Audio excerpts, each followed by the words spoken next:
smart timeout. It looked like they had too many receivers in the huddle there, and they elected to take a timeout. Looked like sophomore Brody Snyder recognized what was going on, went right to the sideline, and they called timeout. So a smart heads-up play.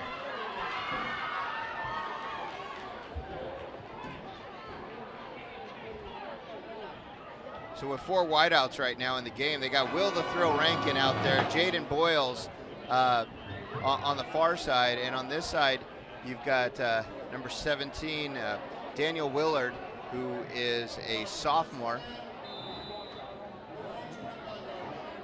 2 receivers wide to the left, 1 near side right, back flank of Kyle White. Handoff on the run, advancing to the 28-yard line. That's Brody Snyder. That's a power play there, JJ. What that means is they down blocked. Everybody blocked away from the point of attack, and they pulled a guard through as a lead block to smash the linebacker. And then Brody Snyder followed him up from that little sniffer back position right behind the guard. Nice play. Got him good 4 yards. Makes a 2nd down and 6. 6th play of the drive coming up for Oak Harbor. White, out to the far side, pass complete. 30, 35, spins inside for an extra 6 yards, and a flag thrown at the end of the play. Yeah, Charles Chowning made a great catch and spin move to get an extra 10 yards from the first contact. That's your famous yak yards, yes, right? Yes, sir. Those yards after catch or yards after contact on a running game. Love it.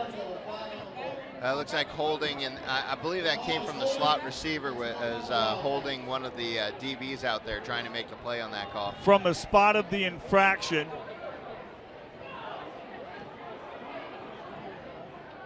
So it's 2nd down and 6. It will be 2nd down and 13. Costly penalty. They'd be first and 10 from the 40. And instead, it's going to be 2nd and 13 from the 22. Only ended up being a 3-yard gain from the pass. One to the near side of the 35-yard line. Gets about 3 yards back for Snyder as the sun finally starts to peek out onto the west. You know, Brody Snyder is, the feature back this year. He's a sophomore running back. Didn't get any varsity time last year. Played on the freshman team. Worked hard in the offseason and is now their number 1 back right now. I talked to Coach Hughes before the game, and he told me that it's going to be a running back by platoon with Jaden Boyles and Aiden Finley, but Brody Snyder won the starting job. Shotgun formation for White, pass complete, the 26-yard line, 30, 35, spins inside, may have enough for the first down. It's Will Rankin. So that was a jailbreak screen. It's one of my favorite plays in high school football, but unfortunately we had a couple of linemen that didn't quite get out. And what that means is they have to wait till the ball is thrown, and then they can get upfield and create this wall. But it resulted in an Oak Harbor first down. I think one break tackle, and he's gone for good. That was really nicely executed by Will Rankin. 3 of 4 passing for White for 19 yards. 1st and 10, Oak Harbor on their own 36-yard line. From shotgun formation once again. White, lefty, slings it, complete to a tall target, just shy of midfield. Again, it's Will Rankin extending both of his paws nice and high. And it'll be 11 yards on the connection. Move the peg, move the chains. 1st and 10, Cats. So this is the evolution of Will Rankin. Now he looks like a college prospect at football, at receiver. What he did there was he got his hands away from the body, realizing that a receiver was climbing all over his back, caught it with his fingers, and waited to bring it in until he knew he had it secure. Beautiful. He put the triangle up. Yeah, he sure did. Fingers extended. Fingers extended, arms extended too. Two receivers near side right, one far side left. White, air middle, complete on the slant route across midfield into Cedar Crest territory. down at the Red Wolves' 44-yard line. Well, that's Will Rankin again, and it looks like we're going to see a steady dose of Will. Yes. Great play made by Connor Harridan for Cedar Crest, the cornerback on this side. And it looks like we're going to be moving Will Rankin all around and just throwing to him, because that's the 5th target on this drive to Will Rankin. 2nd down and 1 for the Cats on the Cedar Crest 44-yard line. Single receiver, wide left to near side right. Run up the middle across the 40, the 35, and down at the 33-yard line. Really like what we're seeing from Brody Snyder. I mean, he's an explosive runner up the middle, which means he has no fear, and I love that in a player. Just exploding through the hole and saying, hey, linebackers, try and take me down. And he drug one for about 7 yards there.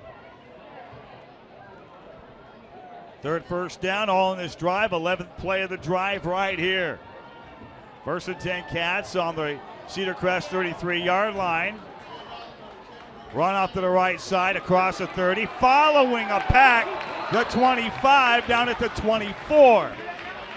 Wow, Oak Harbor's really bouncing out right now, because there were about 8 people pushing that pile.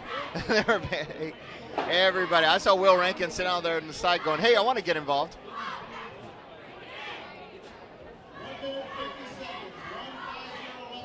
Inside of 2 minutes in a fast-moving first quarter.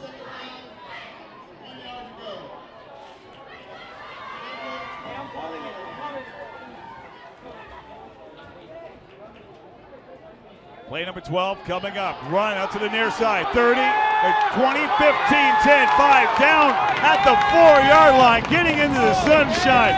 Feed that young man the rock. That's sophomore Aiden Finley, who came out and played as a freshman on varsity last year sparingly, but really has made the jump, because that was a powerful, fast run. All the way to the Cedar Crest 5-yard line. Oak Harbor used number 24, Danny Barajas, as a kick-out block on the opposite side to bring the linebackers, and then Finley just ran everybody over. Beautiful, beautiful power football. I love it. Get behind that big line you talked about in the pregame. Wing back to the right-hand side. Single receiver right, too wide to left. Hand off to Finley. Tries to shake off a tackler before the rest of the Cedar Crest Red Wolf defense. Really Stop nice it right there for a loss of, we'll call it, about 1. Zach Lenza, the 6'5", 268-pounder defensive lineman for Cedar Crest, really made a nice play there. Now, I don't have their classes, so I don't know what year he is in school, but wow, that was a heck of a play by a big man coming through. 2nd and goal for Oak Harbor on the Cedar Crest 7-yard line. Ball on the south side, near side hash mark. Single wides either side. Fake the handoff. It will be the end around out to the far side. Jaden Boyles down at the 5-yard line. Well, it's very obvious he's got all kinds of speed. As he gets a little more experience in here, he'll know to put his foot in the ground, go straight forward. He only needed 3 yards for that touchdown. But, you know, that's part of the growing up process. When you're a sophomore playing varsity, you got to adjust to the speed of those guys over there on the other side. Gonna be timeout on the field. That's the end of the first quarter. That's JJ. the end of the first quarter. So there you have it. 12 minutes in. Again, we have our scoreboard is, the clock is inoperable at the moment. Able to get the down distance, ball spot, and the quarter. We will update you on the score. We have no score. Opening game for the 2021 high school football season. Glad you're with us on Wildcat TV and the North Sounds online sports source, Sound Sportsnet. You're in the game. Great first quarter for Oak Harbor. You know, they controlled the ball. They got an interception, so they won the turnover battle. And they got 3rd and goal right now. We're going to switch end zones, head on down to the other side. And we're going to try and score in the purple and gold end zone that says Oak Harbor for this quarter.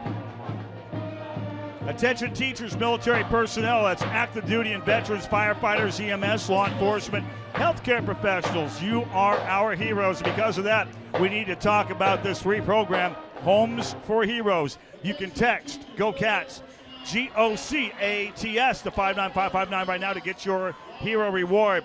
Homes for Heroes' sole mission is to help heroes by providing massive savings during the real estate buying or selling process. Homes for Heroes and the Craig McKenzie team have partnered up and given back thousands of dollars when you buy or sell a home.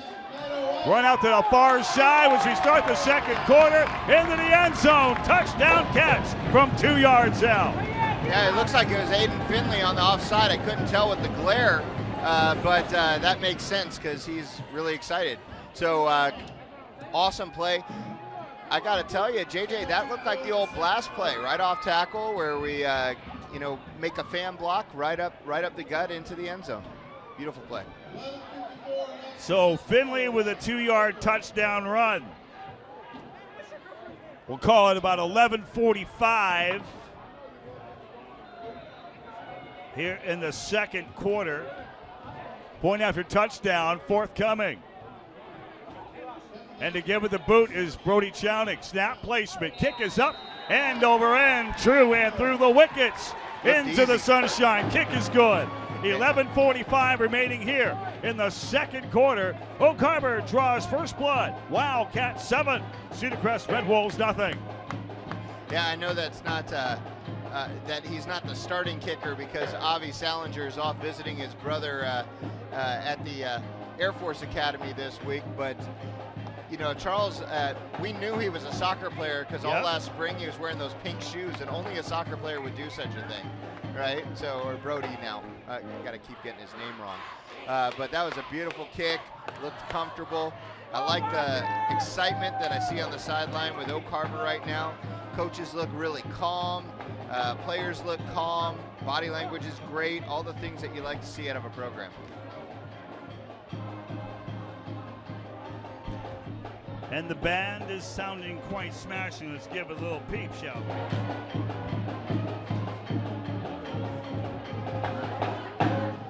Hey, I just got a text from Oak Harbor alum Nathan Hummel, who just texted me that he just won his first college football game at Whitworth, 13-10. Congratulations, Nate Hummel. Also got a text from Chris Hoppick, who's down there rushing a fraternity. I guess it's Pledge Week or something like that. I don't even know. My only knowledge of the Greek system is from Animal House. So here we go. Here's the kick. He'll be returned from the 13-yard line, brought forward 15, 20, out to the north side, finds a lane, drops 25, down at the 31-yard line. Just lassoed him out there, number 54 for Oak Harbor. That looks like Cameron Reyes. Oh, Cameron, I coached this kid when he was in the youth football program, 8 and 9-year-old. It's fun to see him out there making an impact on the varsity.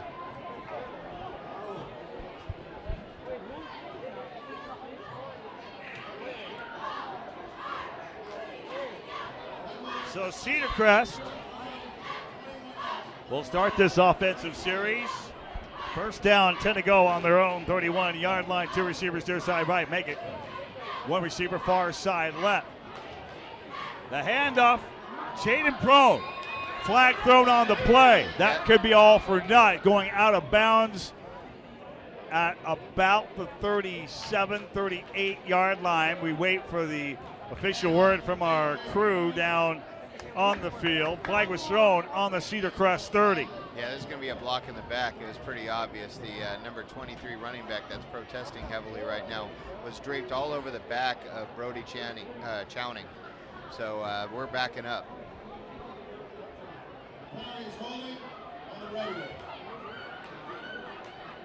Second holding penalty of the ball game. And now we'll move the football back. Since 2016, Craig McKenzie teams have been giving back over $1.3 million right here in our community. They offer extraordinary savings to the heroes who provide extraordinary services for our community each and every day. This is their way of saying thank you. For more information about the Homes for Heroes program, text Go Cats to 59559 or visit homesforheroes.com.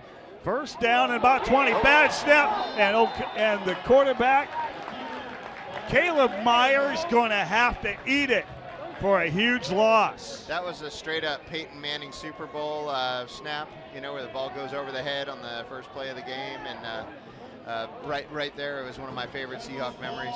But anyway, Oak Harbor was quick through the line, and the quarterback, all he could do was jump on the ball. So we're going to get second down and a mile. What are we at, 25? That would be 28?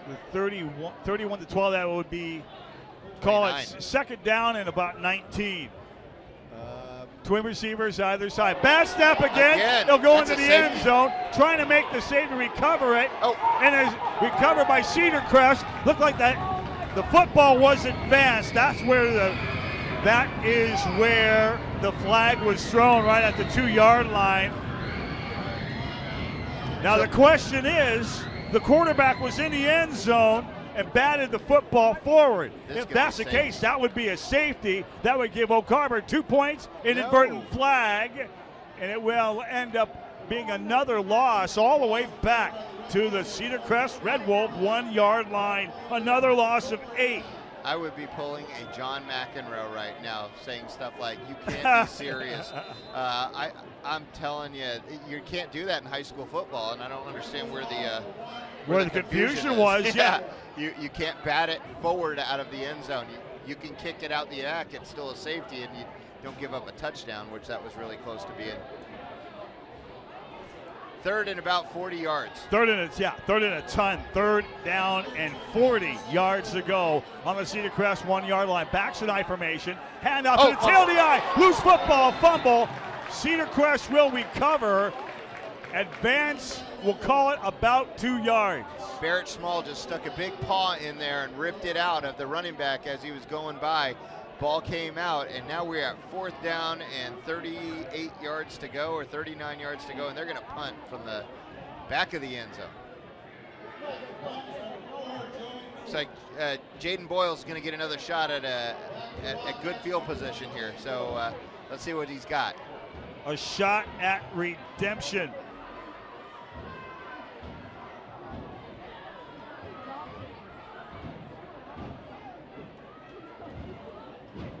Boyles with his heels at the midfield stripe, just in front of the eye of the just behind the eye, behind the ear. 9 yards deep in the end zone, pinwheel kick.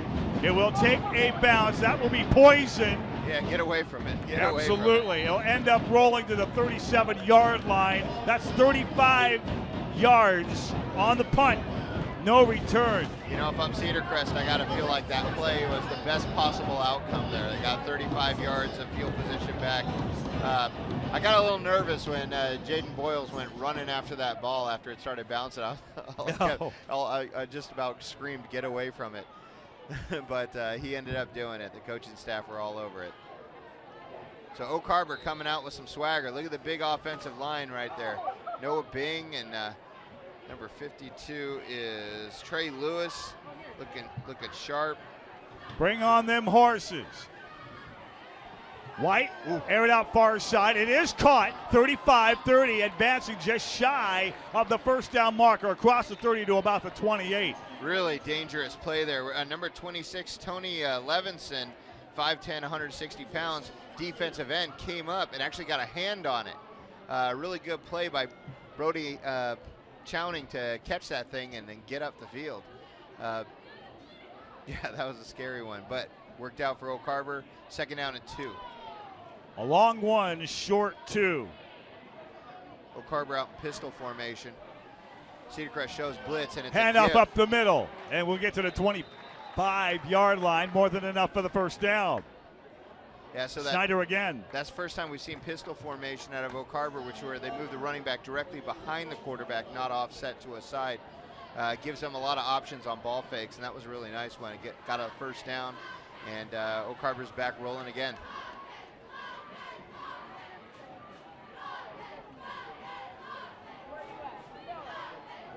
Ball to the far side, hash mark, 2 receivers, near side left, 1 far side right, back flank to the left of White. Pass out to the near side, the 25-20, switching field, 15, 10, 5 to the house, into the goal zone, touchdown catch. Brody Snyder making a great play because that was a backwards pass. So it was actually a lateral out to the side, catches it, makes 2 moves, spins off, stiff arms the third guy, then headed back to the corner of the end zone for a really nice, about a 35-yard touchdown? At 25. Oh, 25. 25 yards. You know what? It's these alternating greens that's throwing me off here, JJ. So Snyder on the receiving end. Brody. Brody Snyder. There we go. Yep, and now Brody Chowning kicking it again. Looks like we're good again. Oak Harbor 14, Cedar Crest 0. 4-play, 36-yard drive capped off by a 25-yard touchdown pass from Kyle White.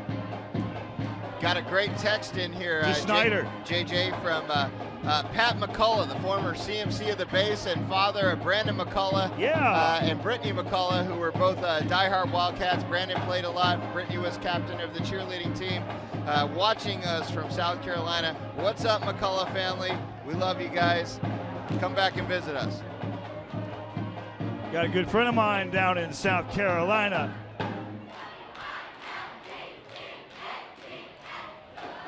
Multi-PBA Professional Bowlers Association Tour champion, Tommy Jones. That's right, you're in that professional bowling PBA tour. Yeah, you're part of that big tour where the people do lots of crazy stuff in bowling alleys. Not this guy. I keep it pretty close to the vest. JJ, not the shenanigans. We just take care of business and knock sticks down. You know, JJ, I only go with my grandson Cash and Holland so that I could use the bumpers.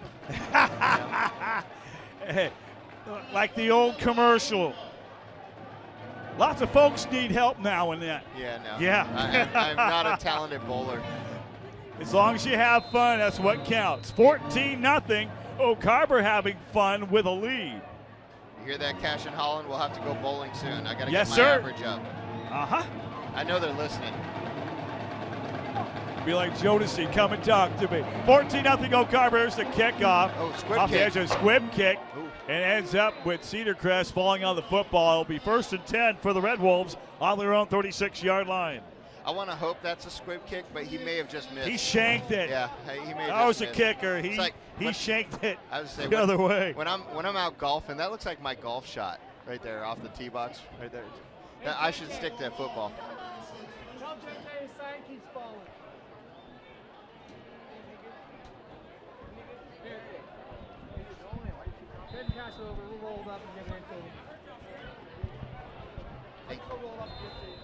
Hey, what's the score? Score is 14-0. Somebody out there in the stands is asking us. So, all right, Cedar Crest out offensively to.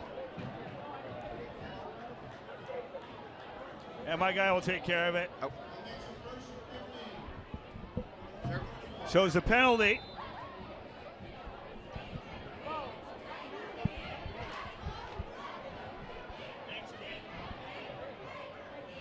So Cedar Crest starting, and it looks like their left tackle jumped off sides.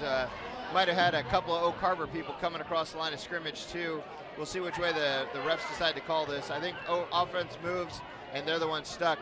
But you never know what a ref sees. I've never figured it out. So Cedar Crest. They called it on Oak Harbor. So offsetting. So the penalties offset back to back. Yeah, now we're back to 1st and 10.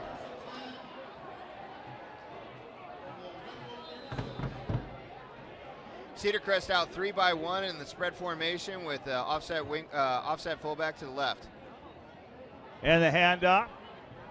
Prone once again across the line of scrimmage, gets about a 2-yard gain, making it 2nd down and 8. Prone's 4th carry for 11 yards. Now, he was a big part of their offense last year. I watched a bunch of film on Cedar Crest, and Prone was one of the offensive players of the game for for 3 of their games. So he is a talented kid. Those are hard yards inside handoffs. Caleb Meyer, the quarterback, will have a running back flanked on his right. Hip trip receivers wide near side. One out far side left. Quarterback keep. 40, 45. Down at the 47-yard line, more than enough for the first down. Boy, that's a great read option by the quarterback, but I don't know. It doesn't look like he gave it much thought. He was going to go get that first down. I love when a kid makes the determination that they're going to play really hard, and that was a very tough quarterback run. He looked like a running back out there.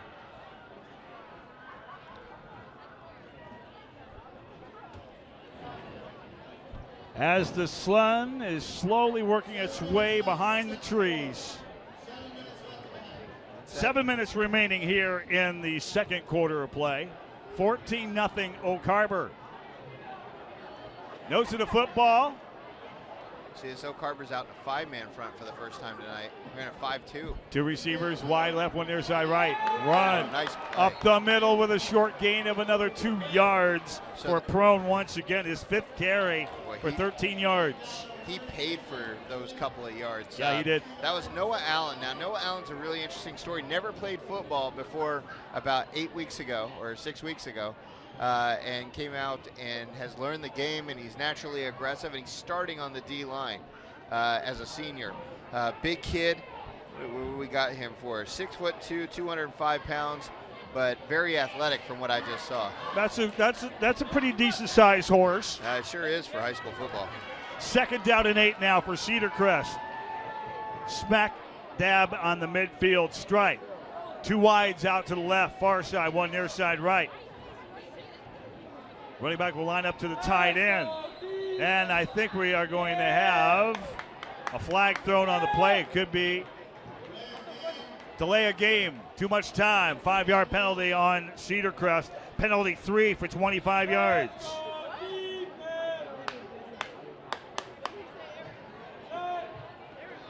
Looks like it's going to end up being about 2nd and 13. That actually worked out really well because Oak Harbor's half their defensive line lined up wrong, and I can see that Coach Esveld trying to get them in the right positions right now. Committed a mental error and did not get caught. 2 receivers, wide left, 1 near side right, back flanked on either side. Hand off to Prone once again. Shakes off 1 tackle. It will end up getting back to the original line of scrimmage. Gain of 3, 3rd and 10. Well, Barrett Small is really upset with himself, but he stopped that play by jumping in, getting 2 hands on a guy, trying to wrap him up, stopped all the momentum, all the timing of the offensive line blocks broke down, and they only get back to the original line of scrimmage on that play. Great to see the students in full force here. 2 weeks from now will be homecoming. That's right, homecoming in September. As they take on the Stanwood Spartans here on the brand new cap patch at Wildcat Memorial Stadium. 7 o'clock kickoff. Oak Harbor gets a new turf this year. Stanwood gets a new turf next year. And the right side of the offensive line, right tackle moved, and it'll be 5 yards on the penalty once again. Yeah, it's big number 70, Zach Lenza, 6'5", 268 pounds. He knew he did it wrong, and so he immediately was disappointed in himself visibly. Back-to-back penalties. You know, first game jitters could be possible. You know, Oak Harbor, or high school sports, they only give them a couple of weeks of practice, but I think they only have an option to 15 practices with 2-a-days before their first game. It's really a shortened season compared to youth sports.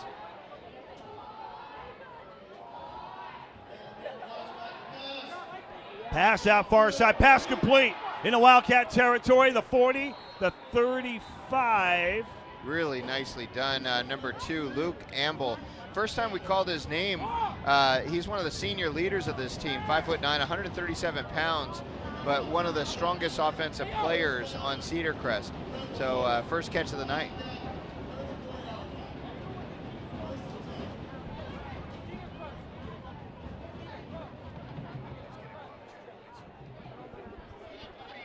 Seventh play of the drive coming up.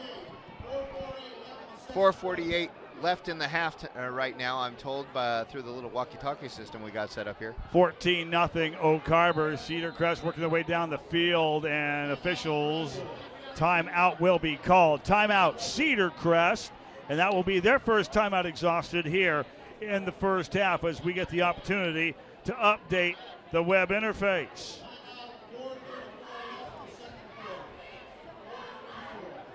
Well, look at that. Oak Harbor timeout. What a difference a year makes. Look at the body language. Look at the, how they're bouncing the around. Energy. Yep. Yes. Their chins are up. And so far in penalties tonight, Oak Harbor has 3 penalties for 20 yards. Cedar Crest, 4 penalties for 30 yards. But those 2 penalties back to back got gobbled up on that pass Long from pass Meyer play. to Abel.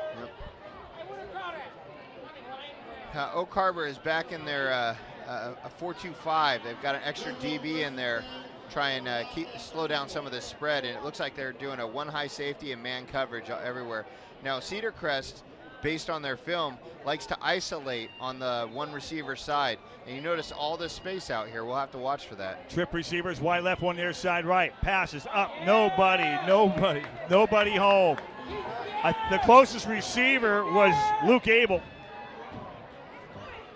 Yeah, Luke Amble went in when the quarterback thought he should have gone out, but that was that isolation that I was talking about. They go 3 by 1 and go back to the 1 side when they see man coverage. They believe their athlete is better. That's a coaching ploy.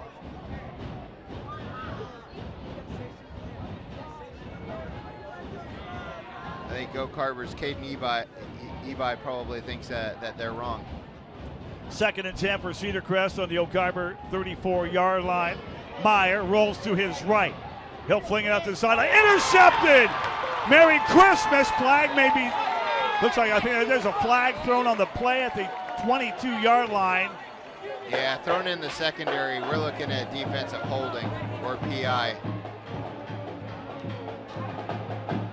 And Oak Harbor's backing up.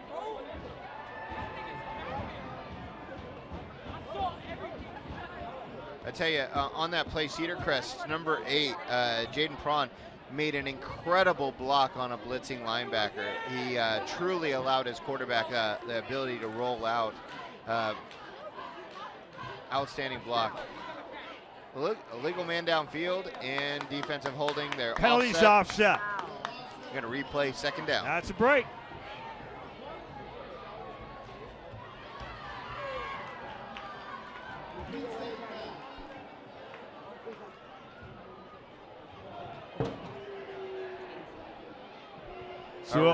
So we'll rewind, refresh, redo the downs. 2nd down and 10. Well, Cedar Crest is doing a line change. They pretty much just changed the entire offense. All the linemen went out. Everybody but Amble and the receiving corps went out. That was interesting.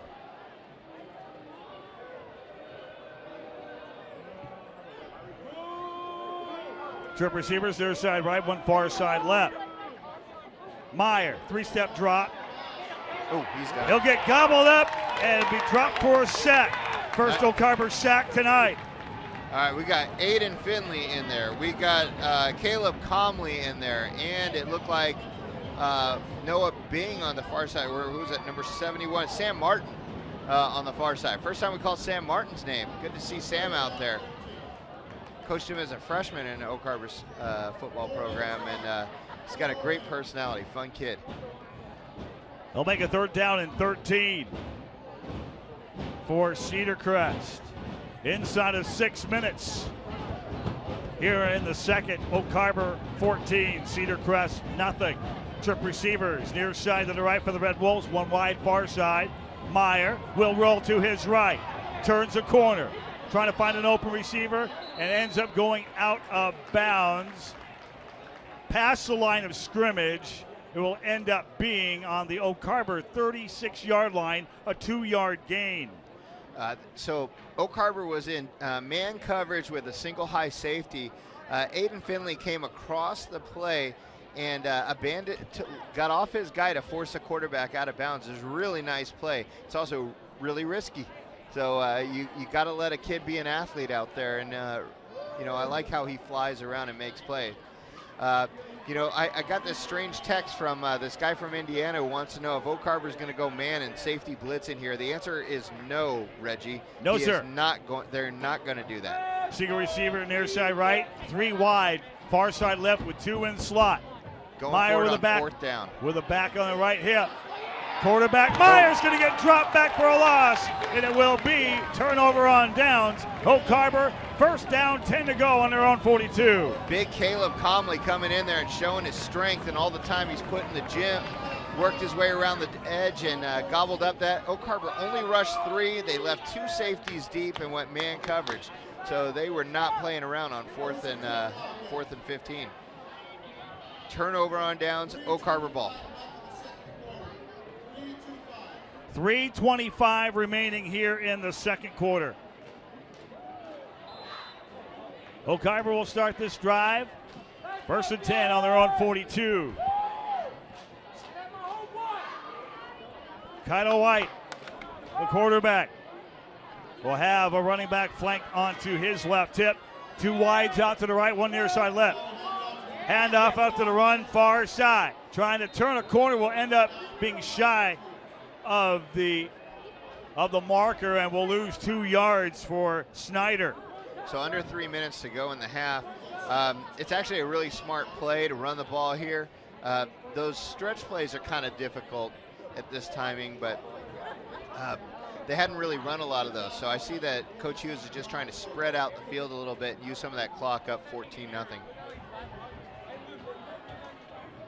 Ball on the north side, far side hash. Cats will go with 2 receivers near side left, 1 wide far side right as the back releases. Pass up the middle, in and out of the hands, incomplete. Pass intended for Jaden Boyles. Yep. Yeah, they were trying the jailbreak screen to the other side away from Will Rankin just to see if they could open that up, because Will Rankin is now double covered on every play. You see the defensive adjustment. They've got a safety shadowing him with a corner every play. 3rd and long for the Cats on their own 40.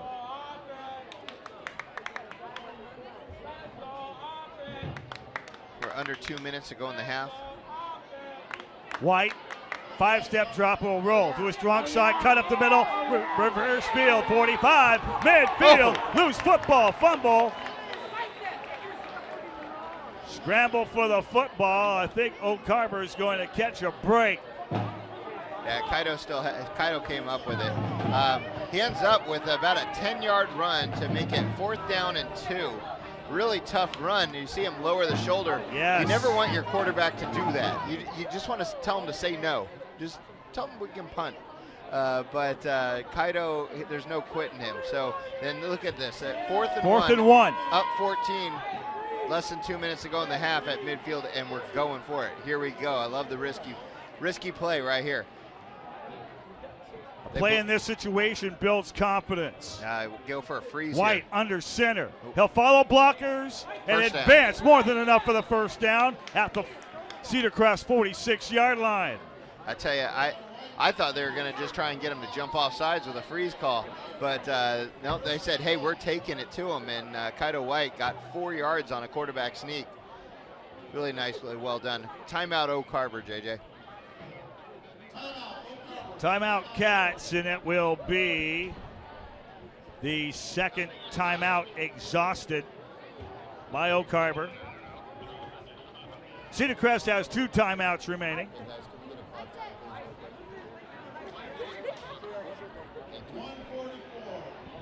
One minute, 44 seconds remaining here in the second. Oak Harbor 14, Cedar Crest nothing. We'll give you the rundown of games being played tonight. Halftime involving teams in the Wesco 3A, Wesco 4A, Northwest Conference, and the Northwest 1A.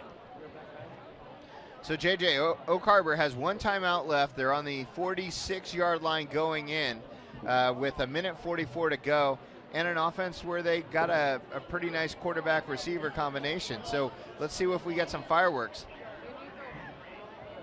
they're playing 10 yards off our slot receiver. That's a mistake. The wide receiver core for Oak Harbor, experience. Here's White. He'll air it up. Bad. And pass is incomplete. He tried to pull it down. Yeah, that was. Kaito wasn't sure what he was going to do there. If you know the play, you've got to have that in your head. Well, it's a tough offense. Not too right? much in your head, but just have enough presence in mind to where you know what the role is, you know who to hit.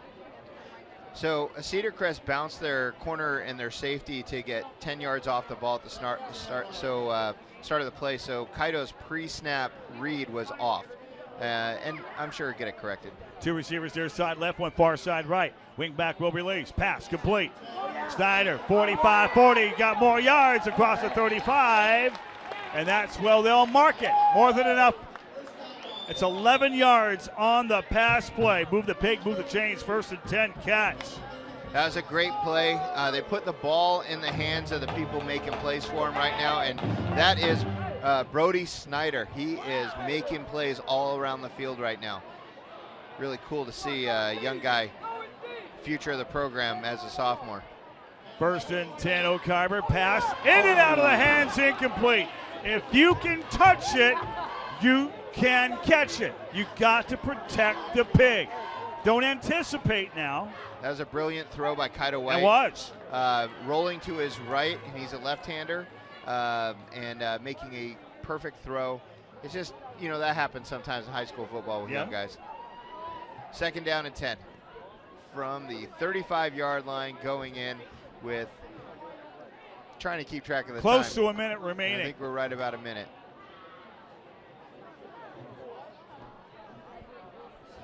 Second and 10, Oak Harbor on the Cedar Crest 35-yard line. Two receivers near side right, or near side left, one to the far side right. White, air near sideline, got it. Connects across the 25, down at the 23-yard line. And right there is Tallis Harden. First time we've called that young man's name. A sophomore wide receiver at 5'5", 115 pounds. But we have called a whole lot of Hardens out here in the years past with Tayson and Dorian Harden. Yeah. And this is their younger brother out there making a name for himself right now, getting some play time on varsity football as a sophomore. So excited to see another Harden come out here as an impact player.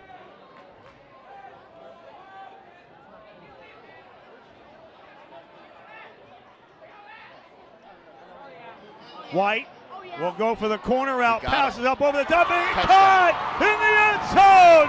Touchdown, Cats! What a throw by Kaito White. Brilliant throw, brilliant catch over the offside shoulder in the back corner of the end zone. And guess who? Will the thrill. Of course it's Will. What a great play. Really nice drive by Oak Harbor. They used up almost all the clock, and now they're up 20-0.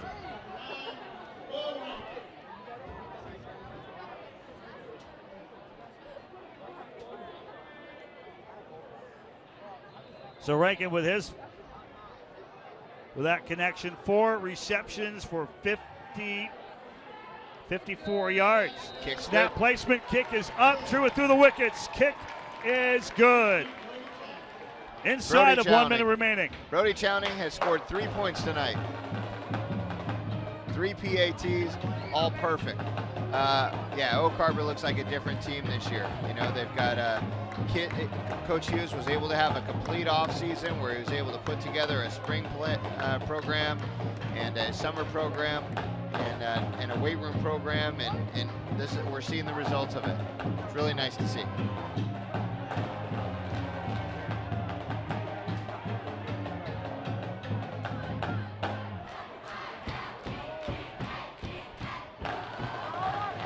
Listen to the spirit of these young Cats. See Coach Pete Esveld out there firing up the kickoff team, telling them what they're going to do.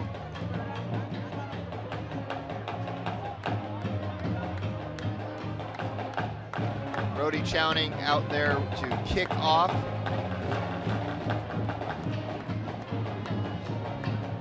No wind tonight, which is kind of nice and rare. Absolutely lovely. Yeah, beautiful night.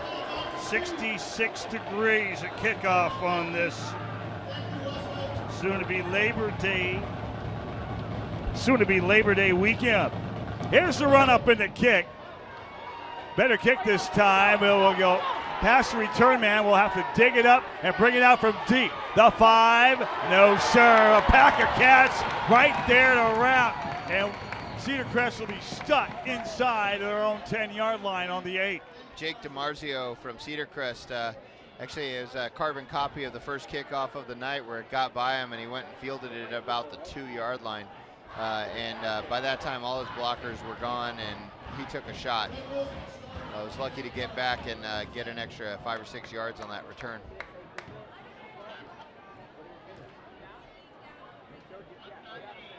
We have 1:13 to go in the half. Cedar Crest ball on the 8-yard line, on the Cedar Crest 8-yard line. Oak Harbor out in a 4-2-5. Lots of DBs in the game right now. Hand off to Prone. He'll cross the line of scrimmage to 10. Forward progress about the 15-yard line. Call it about the 16 for an 8-yard run for Prone, who has 7 carries for 24 yards. Barrett Small, the first guy to hit him.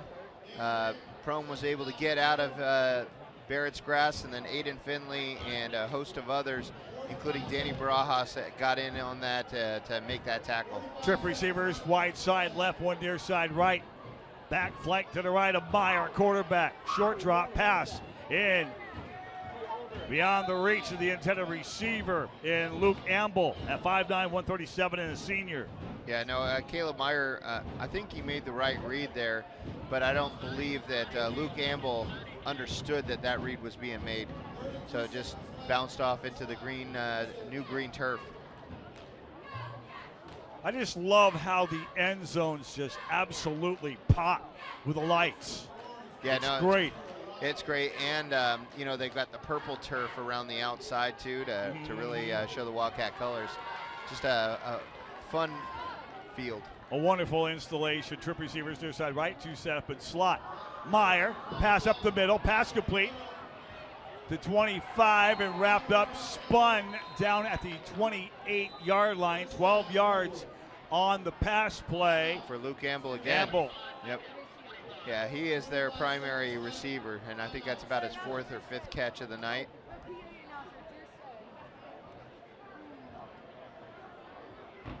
Timeout, Cedar Crest.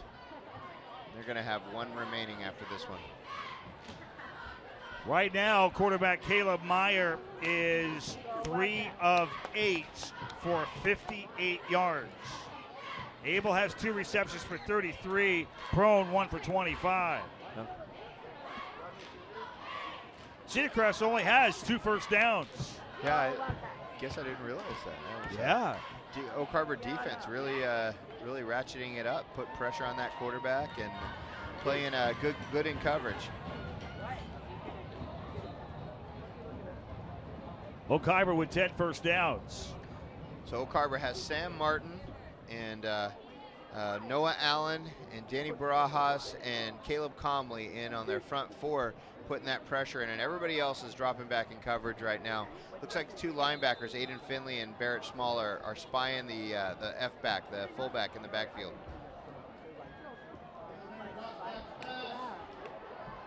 Oh. Pass, Meyer up and try to go for the cross. Did he make the catch? Sure did. He sure did. What a beautiful catch at the 43-yard line.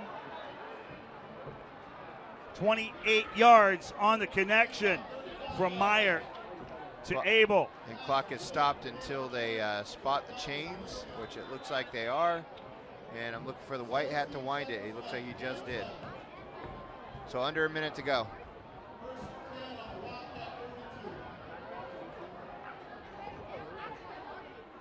Trip receivers wide to left, one near side right.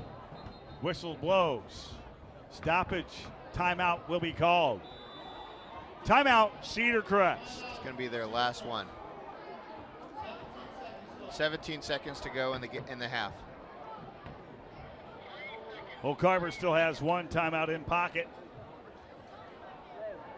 And the lead, 21-0.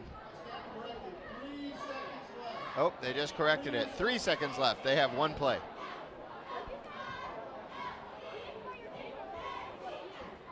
coaches heard that.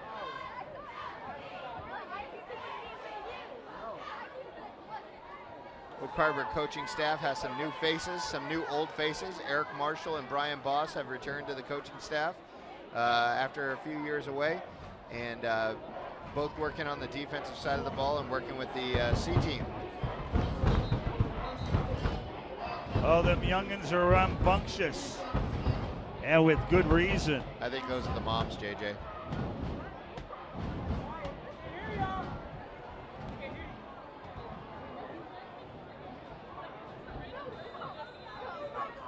So 3 seconds remaining here in the first half. One more play. Twin receivers either side. Meyer has a back flank to his right. Pocket. Time. Airs it out far side. Goes out on the sideline route. Pass complete. Will end up all the way to the Oak Harbor 8-yard line.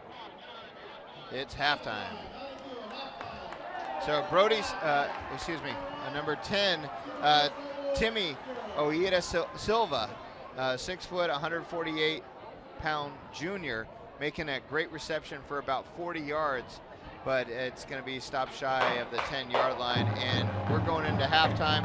Oak Harbor up 21-0. 122 yards in passing, 5 of 10 for Cedar Crest quarterback Caleb Mayer. We'll get the numbers, figures, stats, and facts for you after we take an extended timeout from Wildcat Memorial Stadium. This is Northwest Washington High School football on the North Sounds Online Sports Source, Sound Sportsnet, and Wildcat TV. Back after we take this timeout.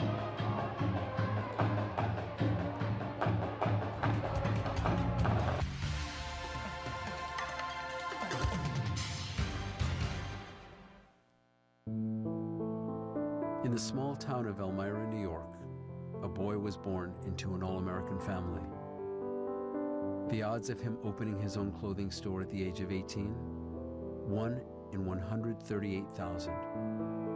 Excited to be a part of pop culture, he packed for the big city. The odds of finding someone to invest in his vision? 1 in 4.5 million. The odds of him achieving his dream in the fashion industry? 1 in 23 million. The odds of having a child diagnosed with autism? 1 in 68. I am Tommy Hilfiger, and my family is affected by autism. I encourage you to learn more at autismspeaks.org/signs. Early diagnosis can make a lifetime of difference. Brought to you by Autism Speaks and the Ad Council. It's Thursday night, and you're grabbing drinks with some friends. Started off with a pitcher for the table, which quickly becomes 2. There's pool. And there's the photo booth. All right, everybody squeeze in. Say cheese. Followed naturally by an order of wings. And another. Can we get some extra ranch sauce? Then there's the ceremonial nightcap. So what are we doing this weekend? And lastly, it's back to the car, which, if you're buzzed,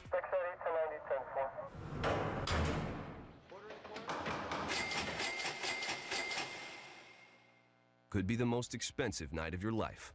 Getting pulled over for buzzed driving could cost you around $10,000 in fines, legal fees, and increased insurance rates. Nothing kills a buzz like getting pulled over for buzzed driving, because buzzed driving is drunk driving. Brought to you by the National Highway Traffic Safety Administration and the Ad Council. People do some pretty cool things in their 40s and 50s, like go back to college, learn to skateboard.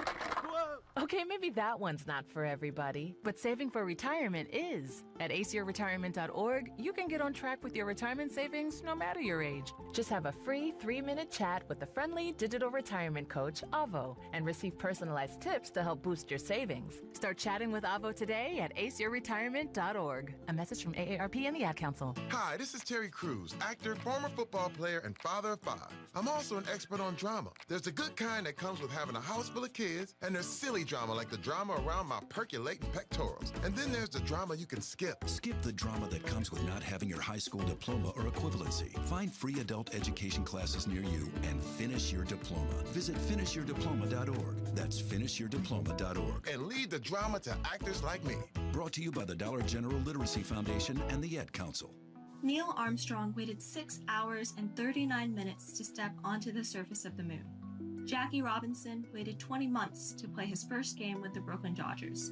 And even DiCaprio had to wait 22 years to win an Oscar. You can wait until your destination. Don't text and drive. Visit StopTextStopWrecks.org. A message brought to you by the National Highway Traffic Safety Administration, Project Yellow Light, and the Ad Council. Hi, it's Olivia Munn with my shelter pets, Frankie and Chance. Say hi, guys. When I adopted them, I discovered that they both have incredible personalities. Chance's sole purpose in life is to love and to be loved. Frankie is a little bit of a scoundrel and always entertaining. They're a little bit of a lot of things, but they're all pure love. Adopt pure love at theshelterpetproject.org. Brought to you by the Ad Council, the Humane Society of the United States, and Maddie's Fund.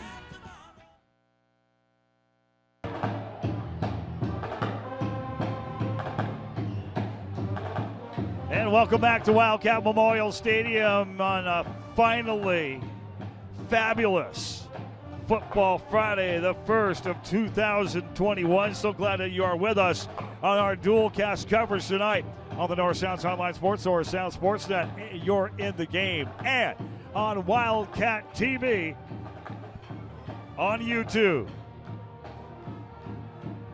Brian Jones stepped out for a brief little bit to take care of things. I'm John Jensen. Glad to have you with us. Our executive producer on the dual cast tonight, Wildcat TV, Mr. Matthew Williams, and the great students at the video production department here at Oak Harbor High School. We surely would love to know where you are joining our dual coverage from.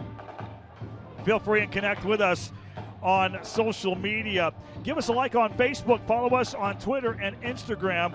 On Facebook and Twitter, the handle is Sound Sportsnet. And on Instagram, it's Sound Sportsnet NW. 21-0 Oak Harbor leading the visiting Cedar Crest Red Wolves out of Duval. Say, football fans, are you just so frustrated with your current software solution that you could just throw your chair across the room? Well, Pike 13 can most certainly help. The cloud-based Pike 13 scheduling and client management platform, simple and easy to use. Let us take some of the administrative burden so you can get back to your clients at Pike 13. Is your student falling behind or struggling with their coursework? Your locally owned Sylvan Learning Center of Oak Harbor and Sylvan Learning Center in your area, they're there to help. Certified Sylvan teachers are available for homework support, college test prep, personalized learning plans, and more. Give Sylvan a call today. In Oak Harbor, they can be reached during regular business hours, 360-675-8010. That's 360-675-8010. Or in your local area, log on to sylvanlearning.com.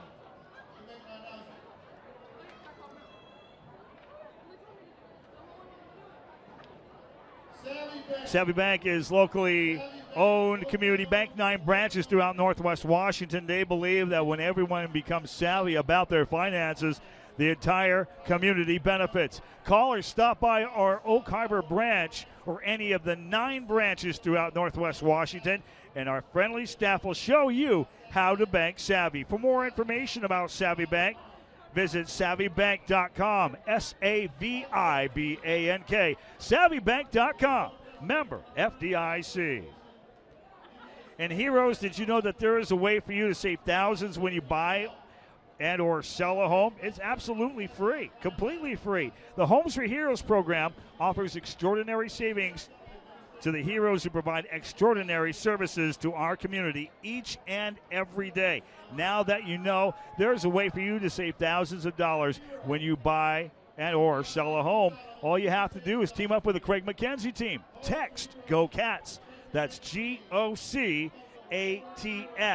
Golf, Oscar, Charlie, Alpha, Thomas, Sam to 59559 or visit homesforheroes.com for a guaranteed win. Also, our coverage of Northwest Washington High School football on Sound Sportsnet, proudly brought to you by the Oak Harbor Chamber of Commerce. Find out why membership matters. Log on to the website at oakharborchamber.com. And by Whidbey Weekly, available at hundreds of locations throughout Whidbey Island and beyond. Local news, tips you can use, so much more, available absolutely free every Wednesday at hundreds of locations throughout Whidbey Island and beyond. You can also log on to download your free digital edition. Go to the web at whidbeyweekly.com. If you'd like to be a proud sponsor and supporter of our webcast coverage, it's most certainly not too late. Get in contact with us on our social, on Facebook, facebook.com/Sound Sportsnet. Also on Twitter and Instagram, and the email is admin, ADMIN, at soundsportsnet.com. We will be featuring over 80 sporting events throughout the school year, fall, winter, spring. Not only coverage of Oak Harbor High School sports, but we'll also cover Skagit Valley College men's and women's basketball in Mount Vernon in the NWAC conference, the Northwest Athletic Conference for junior colleges. And they'll be getting into the swing of things come November for college basketball. Again, if you'd like to be a proud sponsor and supporter of our webcast coverage, home and on the road, log on to soundsportsnet.com and connect with us on social media. We would most certainly would love to hear from you. 21-0 Oak Harbor leading the Cedar Crest Red Wolves as the coach, Brian Jones, comes back. Your synopsis of the first 24 minutes of play. I love the energy. I like what they're doing with the ball. It's a really nice, 2/3 run, 1/3 pass, running off of play action, using the swing passes. They're doing a lot of great things on offense. But the thing I'm so psyched about is what the defense is doing. They're shutting down Cedar Crest in all areas of it. Stuffing the gaps and pursuing. Yep. Blasting through. Playing really good coverage. They're using a lot of man, which we haven't seen in the past. And they're also putting a lot of pressure on the quarterback with that big front line. And you would think with a 4-2-5 defensive formation for Oak Harbor, the outside linebackers can slide up front, and you get back to a 4-4. So what we're seeing right now is, because Cedar Crest is a spread offense, and they're coming out with 4 receivers and a back that's playing in a route, effectively having 5 potential offensive targets plus a quarterback run. They're running a 4-2 so they could have 5 DBs on the field. Right. Basically keeping everything in front of you, shielding everything, and keeping track of everything side to side while being able to apply pressure when the need calls for it. Well, what I like to see is the fact that you got a free safety who never has anybody behind him. I mean, it's a key when you're going against a team that runs verticals like a spread offense does. Yes. And the only time the whole game that we saw the Oak Harbor free safety not deeper than the deepest back was on that late crossing route to number 10, Timmy Ojeda Silva, across the middle. He came from the complete far upside of the field for a nice 40-yard completion. So just, keep doing what they're doing. Keep the positive energy. Play it one play at a time. Don't get too caught up if something bad happens. But we haven't turned the ball over, which is wonderful. That means ball control. We are not creating a bunch of strange penalties. I think Oak Harbor only has 1 or 2 penalties the entire game. Actually, we'll get to the synopsis of the number of speaker stats and the facts in just a moment. But Oak Harbor has played. They played pretty well for the first half of the first game, and they are playing with confidence, and that's something wonderful to see early on. You know, as a coach, you go 21-0 and a half, you are jumping for joy. You're like, okay, let's stay calm. Let's do it again. It'd be like, hold up. Wait a minute. It's like, okay. It's like, we're going to roll with this. Right now, there's a coach in the locker room saying the score is 0-0, win the second half. Yes. And that's about mindset. That's about having a winning mindset. You're going to play every play individually, and it's going to add up and accumulate to what result you want in the game, which is to win the game. But Oak Harbor's also done something that I haven't seen in a while. They've had a lot of different players playing. They've probably got a good 40 players in that first half. And it's not like garbage time. They're actually meaningful players. Talked to Pete Esvelt before the game, and he told me, hey, Brian, you know, at the DN position, I have 6 to 8 guys who I feel comfortable putting in a varsity football game. At the linebacker position, you know, we only got 4 guys, but at the DB position and the defensive tackle, I got another 6 to 8 guys. Now you add all that up, they got a good 35 people they think that they can play defense with. And being able to get players in and out, keep the legs, keep the bodies fresh, and getting the reps in. Well, and here's the thing. We have 17 seniors on this team, but look at the youth. Jaden Boyles is a sophomore. Brody Snyder is a sophomore. Avi Salinger, who's not playing tonight, really impactful player, is a junior. Brody, I already said him. Kyder White's a senior. Brody Chowning is a junior. Daniel Willard is a sophomore. Barrett Small is a junior. These are all impact players, people that played a lot. Aiden Finley is a sophomore. You know, they're just really loaded for the skill position in youth. So, good thing for the next couple of years. What's going to be key for Oak Harbor is going to be their running game, because they have young kids. They got youngins in the backfield, but they've got experienced receivers, and I like the direction that they are going to the aerial attack and being able to pick the spots when to be able to employ the run. You know, it's funny that you say that, because we got a player on our offensive side that's a senior receiver, Will Rankin. Yes. Where it's like, and it's fun. His other great sport is basketball. So anytime you need a bucket, you go to Will Rankin. Yes, it's sir. The same thing out here. Anytime you need a bucket, you go to Will Rankin. And Kaido, keep throwing that ball to the kid, because he's really developed well. And I think people are going to be watching Will all season. 21-0 Oak Harbor. Let's get you the rundown of the games involving teams around Northwest Washington from Class 1A through 4A. Tonight, at Edmonds Stadium, the Edmonds Woodway Warriors, they are slated to be one of the top teams in Wesco 3A South. They take on the Arlington Eagles. At Blaine District Stadium, Monroe takes on Ferndale. Ferndale is playing at Blaine District Stadium because Ferndale Memorial Stadium got taken out of commission. So what happened to the stadium there, JJ? Because I hate that place. It was an old stadium. Same situation with what happened with Oak Harbor Memorial on the corner of, which is now Whidbey Avenue. That used to be 700th Avenue East and Midway Boulevard. Yeah, that's how far back we roll. Well, as a coach, I hated coaching there. First off, you know, everybody plays on turf, and it's fast game. You go out to Ferndale and you sink half an inch every step, and the grass, they leave it extra long for us running teams to come up there. Right. But the coach's box, you have to climb up the bleachers, then up a ladder into this little back ladder. Yeah. If the wind blows, you're going over. Oh, no question. It's pretty awful. I did a game back in 2019, but I brought the portable 3 by 6 foot table and was at the top row of the stands. So the angle was more acute, but the sight line was great, because I looked at that ladder and I'm going, oh no, ain't gonna happen. But Ferndale's going to have a new field very soon. I'm up in that coach's crow's nest. And by the way, they have a nice one for their coaches, right? But I'm up in that coach's crow's nest, and Jay Turner's like, Brian, I need you to get me a better angle on this. I need you to tell me about. I'm like, I am not reaching over the edge of this thing to give you an angle. We got to rifle through these games. Here's what's on tap tonight. Cedar Woolley takes on Mount Vernon.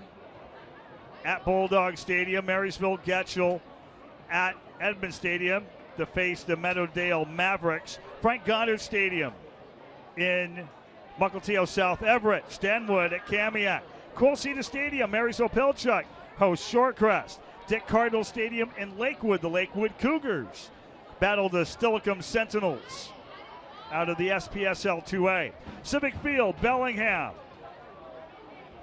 Linden Christian, Squalicum. That game kicked off at 8 p.m. Pacific. Hawkinson at Raleigh DeCoster Field in Linden against the Linden Lions. Burlington Edison at Meridian. And here's the run up and the kick to start the second half.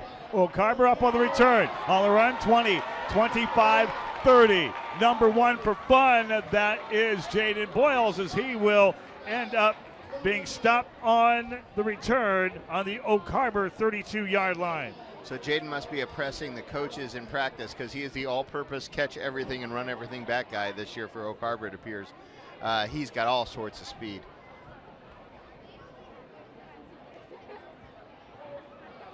Oak Harbor bouncing out with some presence. Other games on tap tonight. Terry Ennis Field in Everett. Archbishop Murphy hosts Seattle Prep. Blaine is at home against Port Angeles.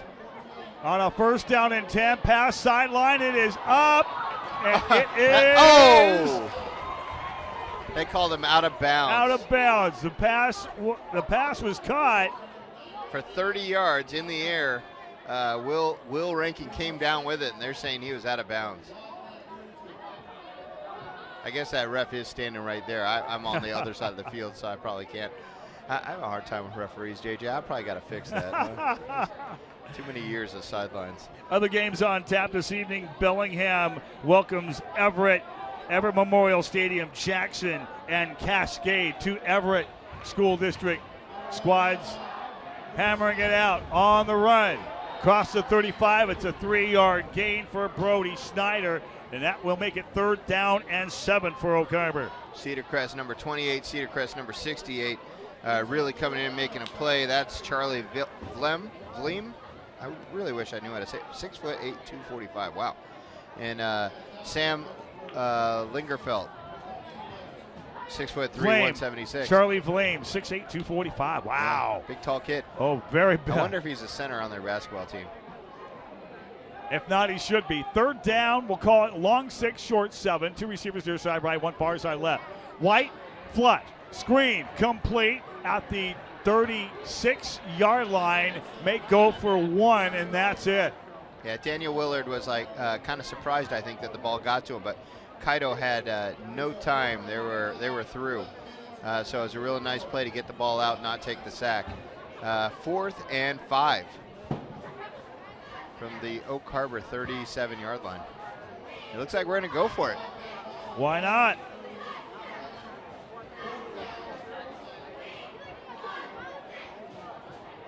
Oh, it's a quick kick. Quick kick, and it will take a bounce. 35 will end up at the 36-yard line. I never knew Kaido could do that. Quarterback Kaido White, quick kick for about 30 yards. 27 yards on the punt, no return. Kid can do it all.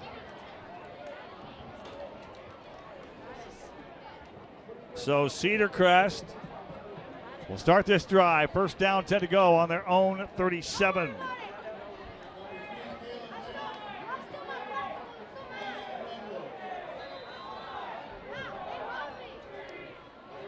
Two receivers near side right, 1 far side left. Back flanked on either side of the quarterback, Mayer. Inside run going nowhere. It's had Sam Martin in there and a few other Wildcats. Pulling them off the pile right now. Barrett Small. Kid doesn't even look like he broke his arm about 8 weeks ago. On the run, Jake DiMarzio, 5'8", 172, and a sophomore. They'll go for no gain. 2nd and 10 now for the Red Wolves. Play handoff. Breaks through the first wave of tacklers. 40-45. Spun down Pass ball all the way down to the 48-yard line for 11 yards. That was number 8, Jaden Prawn, just really eating up the middle of the Oak Harbor defense. Everybody missed on that. Number 22 for Oak Harbor making the play, Dylan Estes, wrapping him up and throwing him down.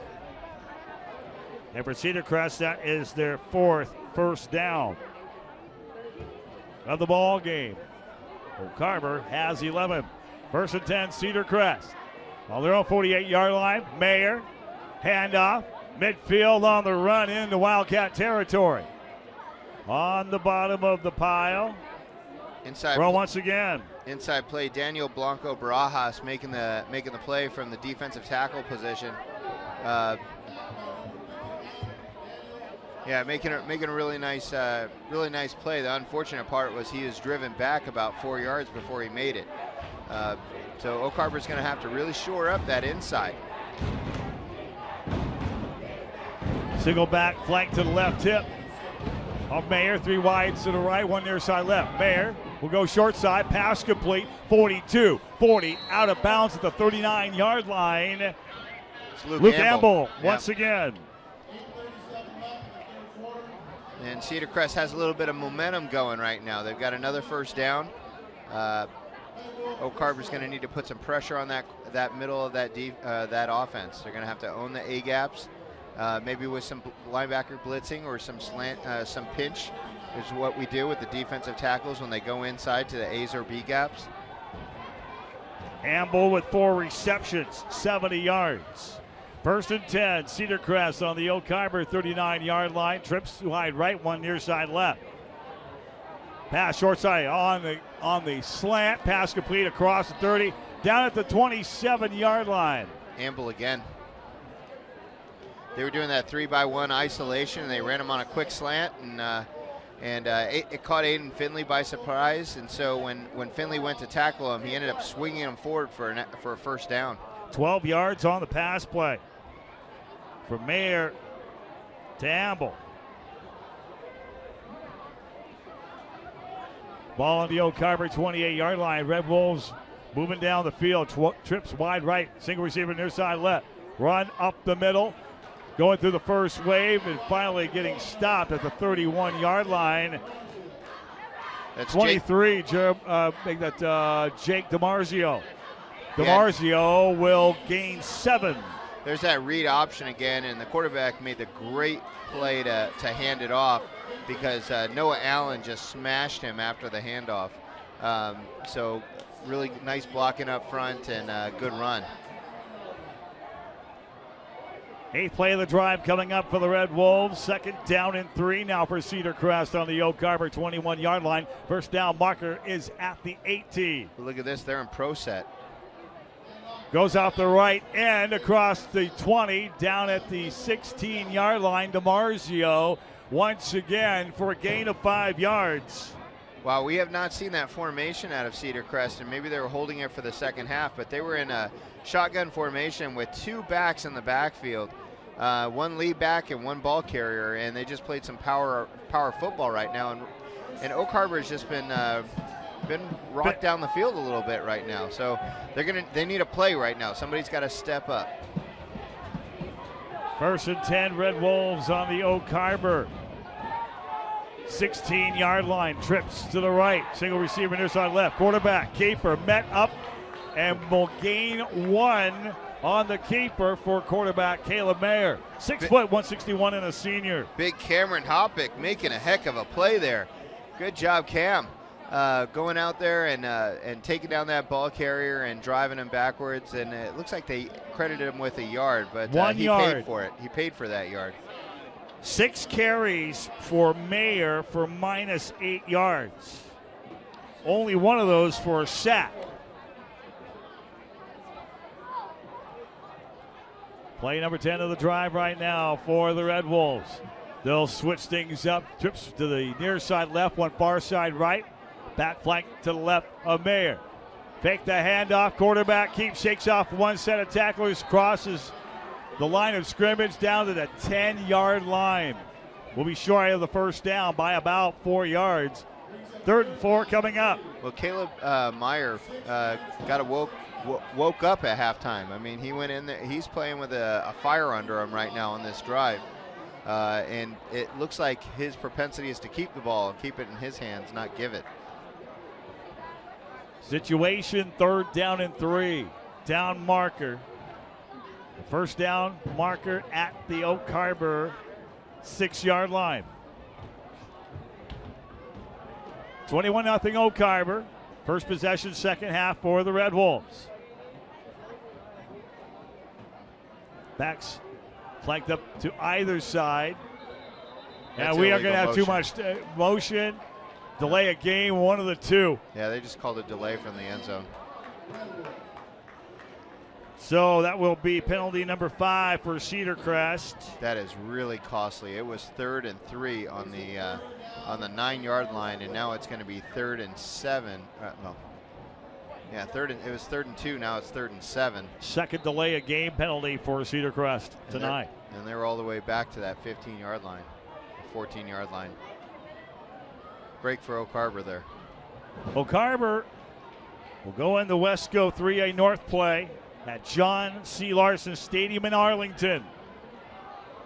And Arlington's got a stud quarterback that Oak Harbor's defense is going to have to contain. Passes is touchdown. Up and is caught. Touchdown, Cedar Crest Red Wolves. Dylan Graves from 14 yards out. So Oak Harbor pressed in man coverage, and so they got what we call one tough, which means that the DB is lined up right on the receiver, right on the line of scrimmage. And Dylan Graves at 6'3", 157, is that right? Did I read that right? Yeah, 6'3", 157. Just made an inside release, caught a ball, and walked into the end zone. So Cedar Crest on the board. 14-yard pass play from Mayer to Graves. Point after touchdown coming up. From the hold of Mayer. Snap placement. Kick is up and wide to the right. It is no good.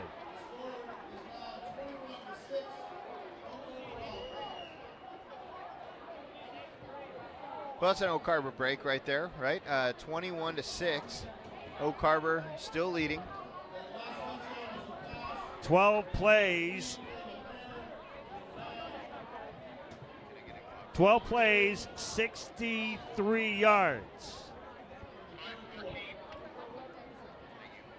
12 plays, 63 yards, capped up by a 14-yard touchdown pass from Caleb Mayer to Dylan Graves. PAT kick no good. Oak Harbor 21, Cedar Crest 6. 5 minutes and 14 seconds to go in the third quarter. And Cedar Crest is going to kick off to Oak Harbor from the right to the left, heading west, with no wind out here tonight.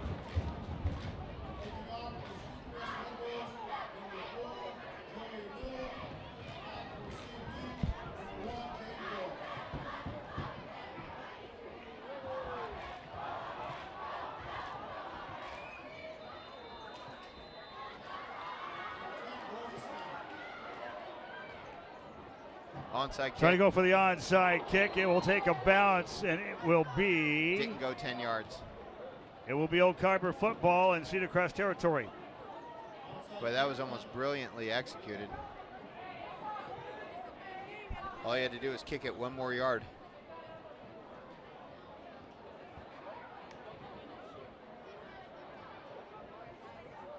So what we saw was the Cedar Crest kicker did what would be considered in golf a little chip shot with a whole lot of backspin on it. It flew 9 yards, hit the turf, and then backed up a yard, and it needed to go 10 yards.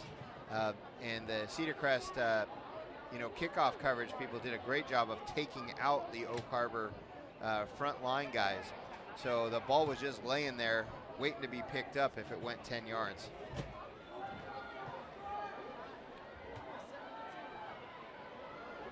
(21-6). Oak Harbor personal foul on Cedar Crest.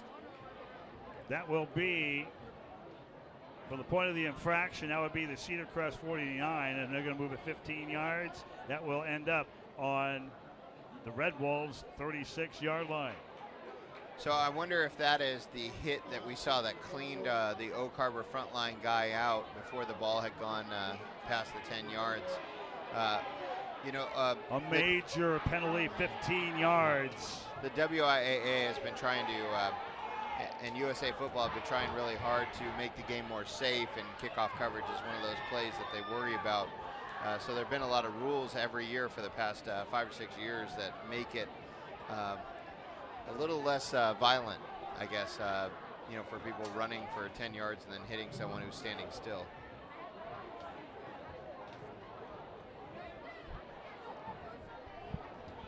Sewell Carver will start this offensive series. First down, 10 to go on the Cedar Crest 34-yard line.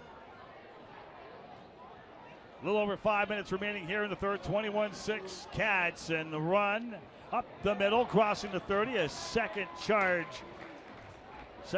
of steam all the way up to the 28-yard line. 6 yards on the run for Brody Snyder. And he was stopped at the line of scrimmage, but the kid never stopped moving his legs. Keep him churning. Kept driving, and then just spurted out of that big pile of people. So great play by Brody Snyder.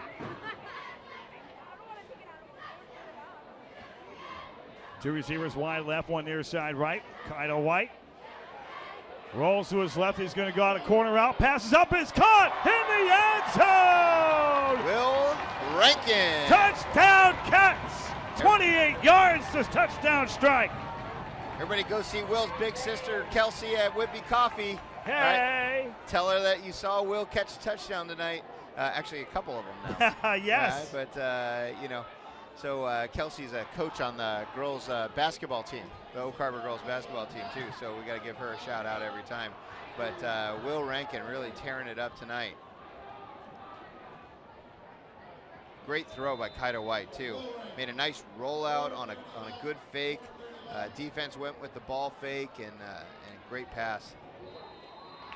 Snap placement, kick is up. True went through the wickets. Kick is good.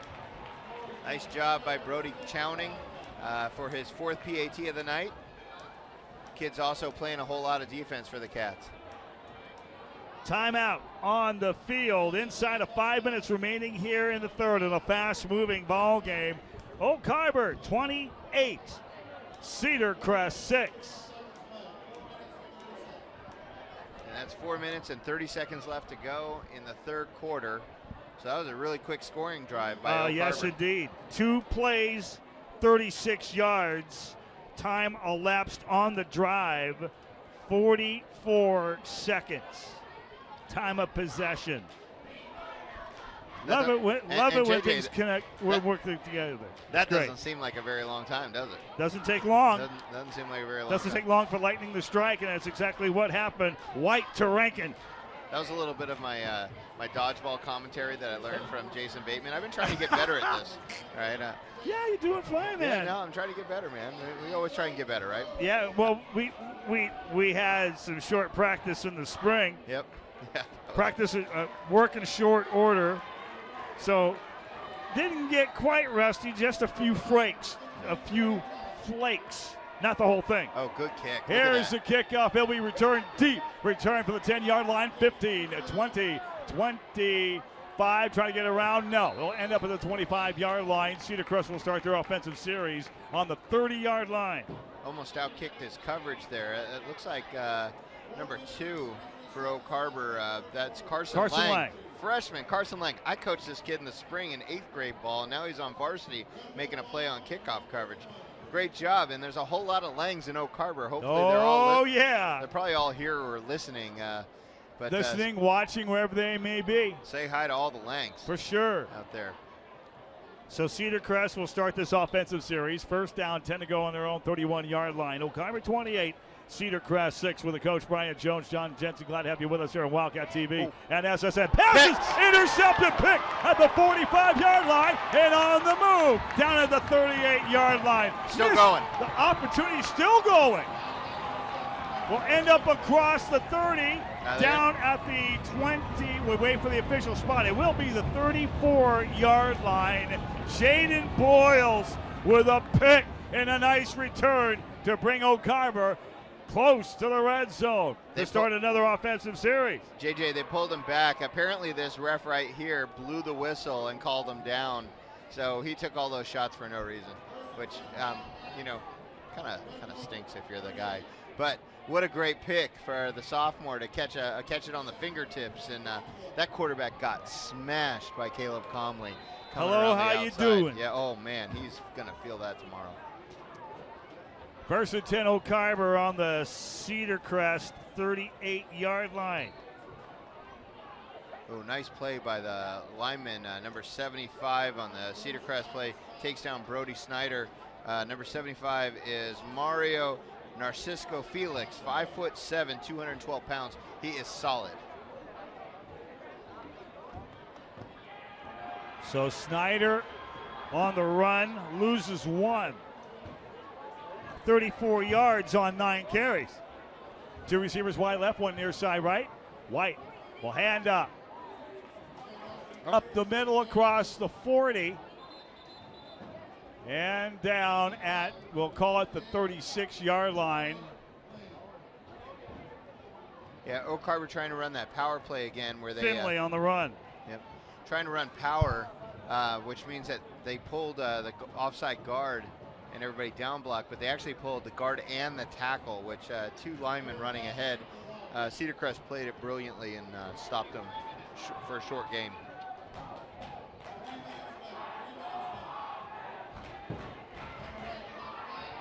Nice throw. Outside, complete. Did you catch it? No, they're calling it incomplete. Incomplete pass intended for Tallis Harden, 5'5", 115-pound sophomore. Get a little, little speed out there. Tyus Harden is so fast, and when he grows into his body a little bit, just like his bigger brothers had to, that hardened speed, we call it, right? The hardened speed is going to be on display the next couple of years here at Oak Harbor.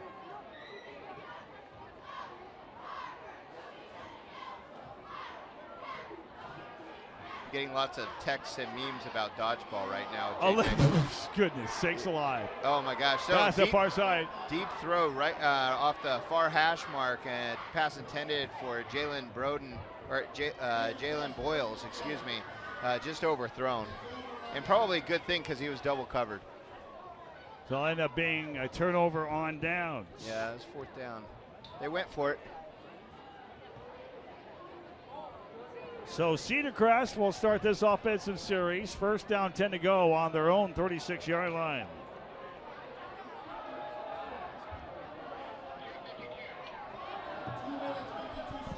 Two minutes, 52 seconds to go in the 3rd quarter. Inside of 3 minutes. Meyer, 3-step drop, pocket. There's up the middle. Oh. Pass is intercepted once again. 40-35. Still on the feet. Across the 30. How about that? Cats beat ball hawking. Dylan Estes with an incredible play from the free safety position coming up, and quarterback Caleb Meyer really stepped into that throw, but having a safety that's deeper than the deepest, able to come forward and get that ball. And he had a tip drill to himself, JJ. That means tip drill high. We just tap the ball and then you got to catch it. And then coming up the sideline, what I loved from this kid was as he was getting tackled, 2 hands went on the ball before he went down, make sure that he's not going to cough it up. No, sir. It's Oak Harbor 1st and 10 on the 28-yard line on Cedar Crest 28 going in. I think that was Oak Harbor's 5th takeaway of the night. Is that right? I have 2 interceptions for Cedar Crest. Oak Harbor has 1 turnover tonight, and that was by the fumble early. I think we had 3 takeaways in the first half, and I think we got 2 now in the consecutive drives, which would put them at +5 for the game, which you win a lot of games when you go +5 in the turnover. Yep, I got Oak Harbor with 1 fumble. That was lost. That was in the first, and then 2 interceptions. On the run on a 2nd down and 11. Across the 20, down at the 18-yard line. Got a penalty on the play. I'm not sure Flag down to what 22. happened there. But number 10 for Cedar Crest, Tim Ojeda Silva, seemed pretty adamant that something was going on. We'll see what the call's all about. Once again, we will be on the road at John C. Larson Stadium.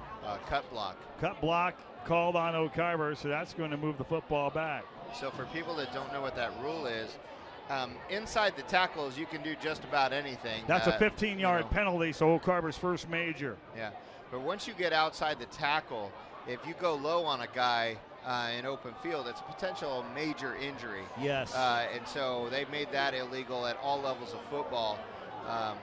You just can't go down and hit somebody in the knees when you're outside the tackles. But inside the tackles, these guys are full-on muggings happening. Yeah. Got to be tough to play on that line. Right. Oh, you got people yelling, "Hi, JJ," up there. Howdy do. And we got a stoppage in play. Timeout, Oak Harbor. First. And for Oak Harbor, that will be their first timeout exhausted here in the second half. Looks like Oak Harbor's got a 2nd and 22 here because of that penalty.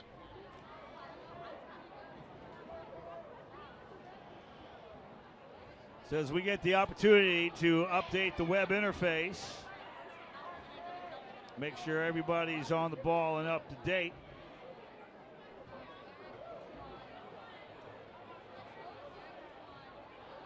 And there we are.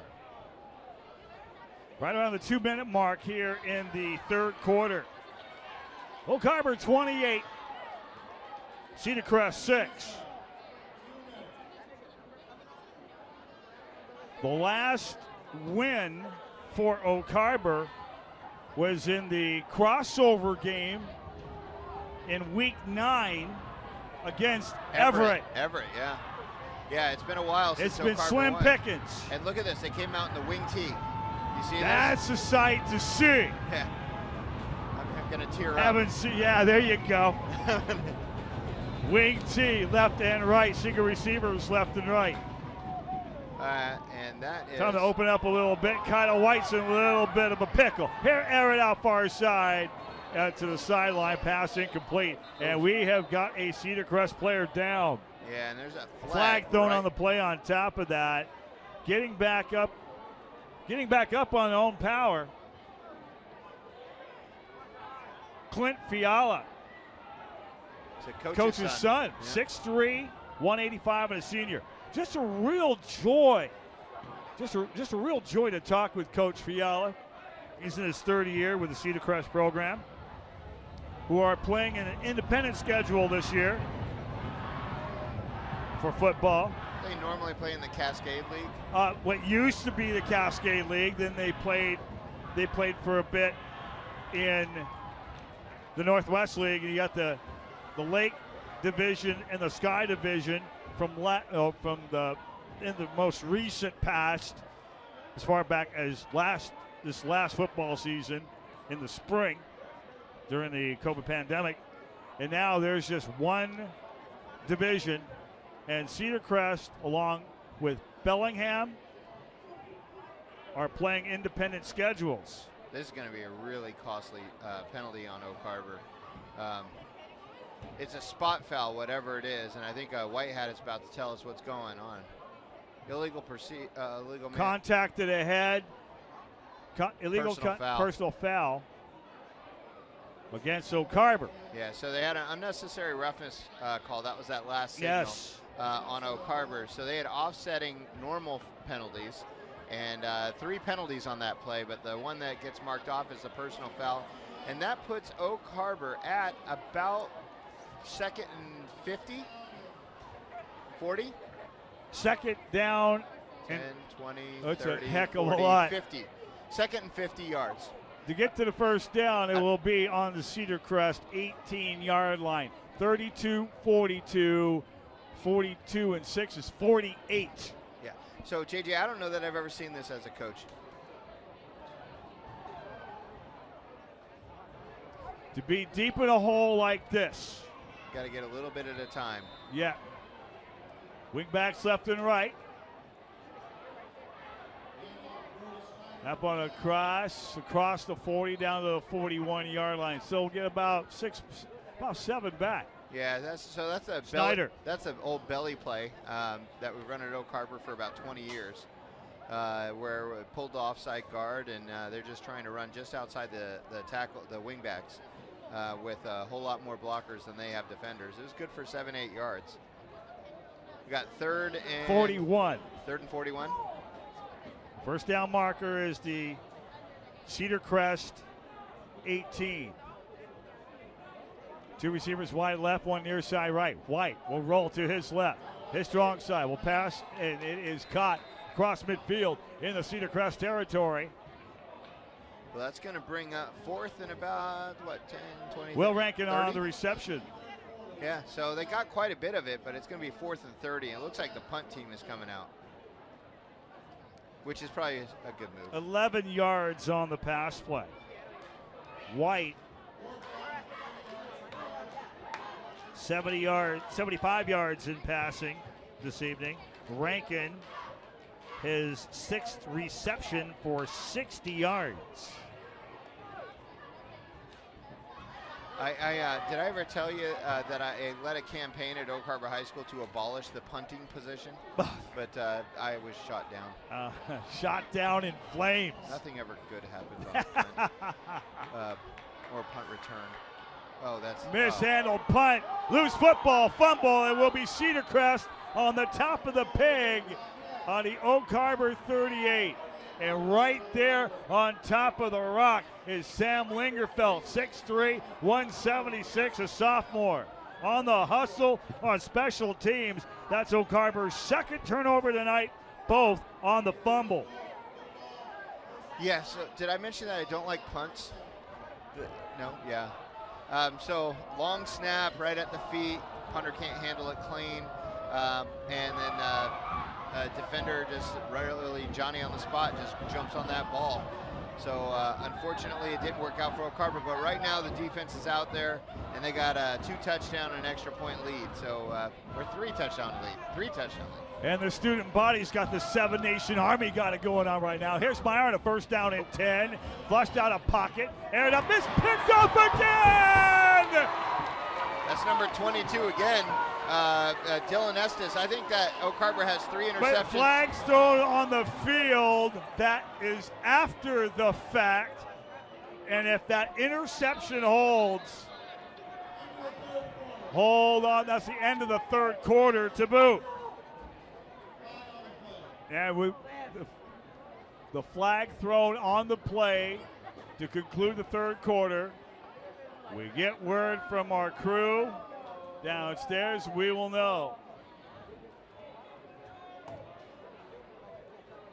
It's thrown in the backfield, so a hold or a rough in the passer, one of those 2 things. Dead ball and sportsmanlike conduct, Oak Harbor. Oh, that's a self-discipline penalty. But the question is, does that interception stand? If it's after the play, it does. So this might be an excessive celebration, and they're marking it off like we got the ball. So we're headed really close to our end zone. So 36 minutes in the books. The 4th and final frame awaits. Oak Harbor ball hawking. 3rd interception by the Wildcats this evening. Yeah, it looks like it's going to be 1st and 10 on the 15-yard line. Oak Harbor's ball. It's a unfortunate penalty, but kids get excited, right? You make a great play. And that was his 2nd interception in the last 2 defensive plays. I think Oak Harbor has a pick in each of the last 3 Cedar Crest offensive plays. Feed that young man. That man deserves a steak dinner for that tonight. 36 minutes in the books. The 4th and final frame awaits our score after 3 quarters of play from Wildcat Memorial Stadium in Oak Harbor. The host Wildcats, 28. Cedar Crest Red Wolves, 6. Say Heroes, you don't want to miss out on this huge savings opportunity. Homes for Heroes and the Craig McKenzie team have helped over 400 heroes in our community by giving back thousands during the real estate buying or selling process, and we want to help you too. For more information about Homes for Heroes program and the Craig McKenzie team, text Go Cats That's right. Text Go Cats, Golf, Oscar, Charlie, Alpha, Thomas, Sam, the 59559, or visit homesforheroes.com. Start the fourth and final quarter. Oak Harbor, 1st and 10 on their own 15-yard line. Nice First throw. play from scrimmage, pass complete, shy of the 20-yard line. Kaido's been really sharp tonight. You know, that was a long throw across the field to the far hash. Hit Will Rankin right in stride and got himself a nice 6-yard gain.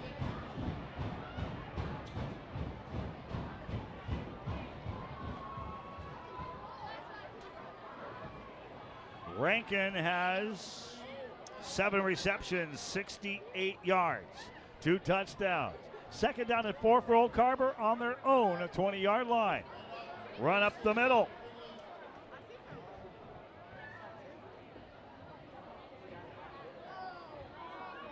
Can't see the number. I'm pretty far away. 30. Right now. Oh, that's that'd be Finley. 36. That's Finley. Yeah. And that will end up for, call it maybe 1.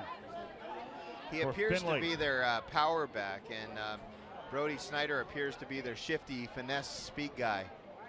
And they're underclassmen.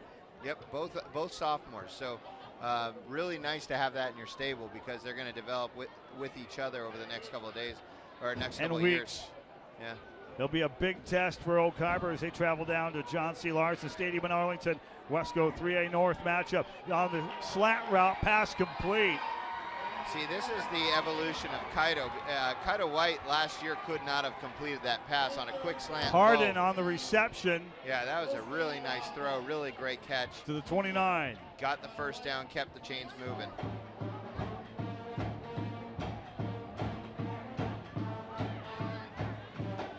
And the band's having fun. That's great.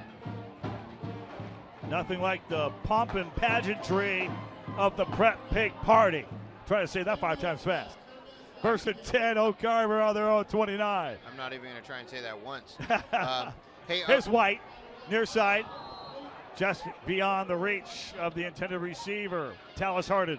So we got to give the O-line some love. Oh, yeah. So the Oak Harbor O-line, the center is Lewis, and the 2 guards are both Hopicks, right? The Hopick boys. Cameron and Austin Hopick.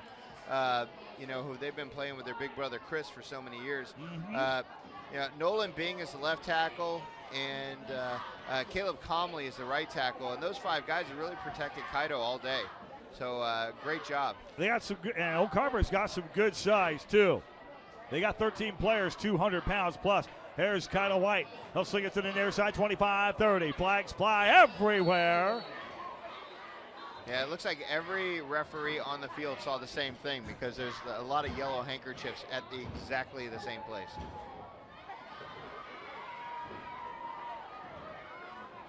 Holding, Oak Harbor moving back 10 yards.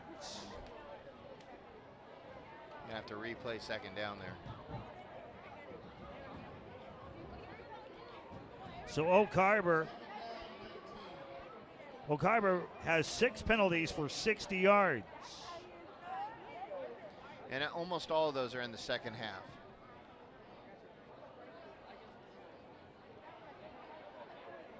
Three penalties for 20 yards in the first half, 3 for 40 here in the second half. 2nd down, 20 to go. Shotgun formation for White. He'll roll to his right. Switch direction, changes left. He'll cut upfield, head of steam. Works back out to the far sideline, 25, 30, 35, 40. Still trucking down to the 44-yard line. Well, 24 yards on the run. Kaido made a fantastic play, but there is going to be a personal foul call at the 10-yard line. And the Oak Harbor linemen are really arguing that the Cedar Crest player was in the wrong here. So we'll see what happens.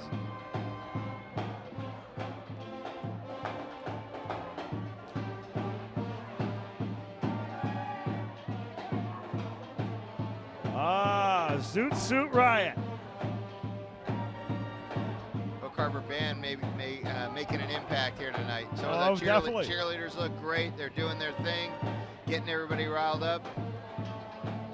The JV is suited, C team suited in their the jerseys. Looks like this is on Oak Harbor because we are backing way up. It was second. So we had second and 20. It looks like we're going to be second and. Personal foul on both Oak Harbor and Cedar Crest. Those cancel out. And we go back to the 20-yard line. First down and 19 to go. Brody Chowning helping out the ref by picking up the flag and handing it to him. It's like very altruistic young man. Don't do that because they'll throw another one on you. It went for another for good measure. Shotgun formation for White. He'll air it up, pass complete. On the comeback to the 30-yard line. So Will Rankin making a really hard dig route to the inside. So got 10 of it back. So now we're looking at 3rd and 10, 3rd and 9. Great way to get 11 yards of it, of the 20 back. Great throw by Kaido.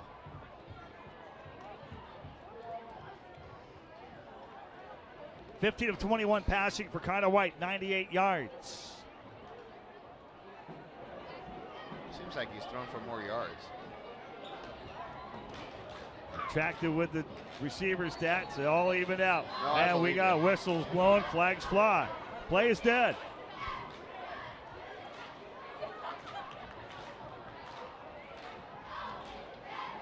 Will Rankin, top receiver for the Cats, 8 receptions, 78 yards, 2 touchdowns. They're going to give 5 yards for encroachment or defensive offsides.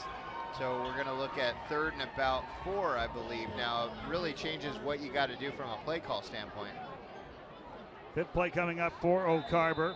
7th penalty for Cedar Crest.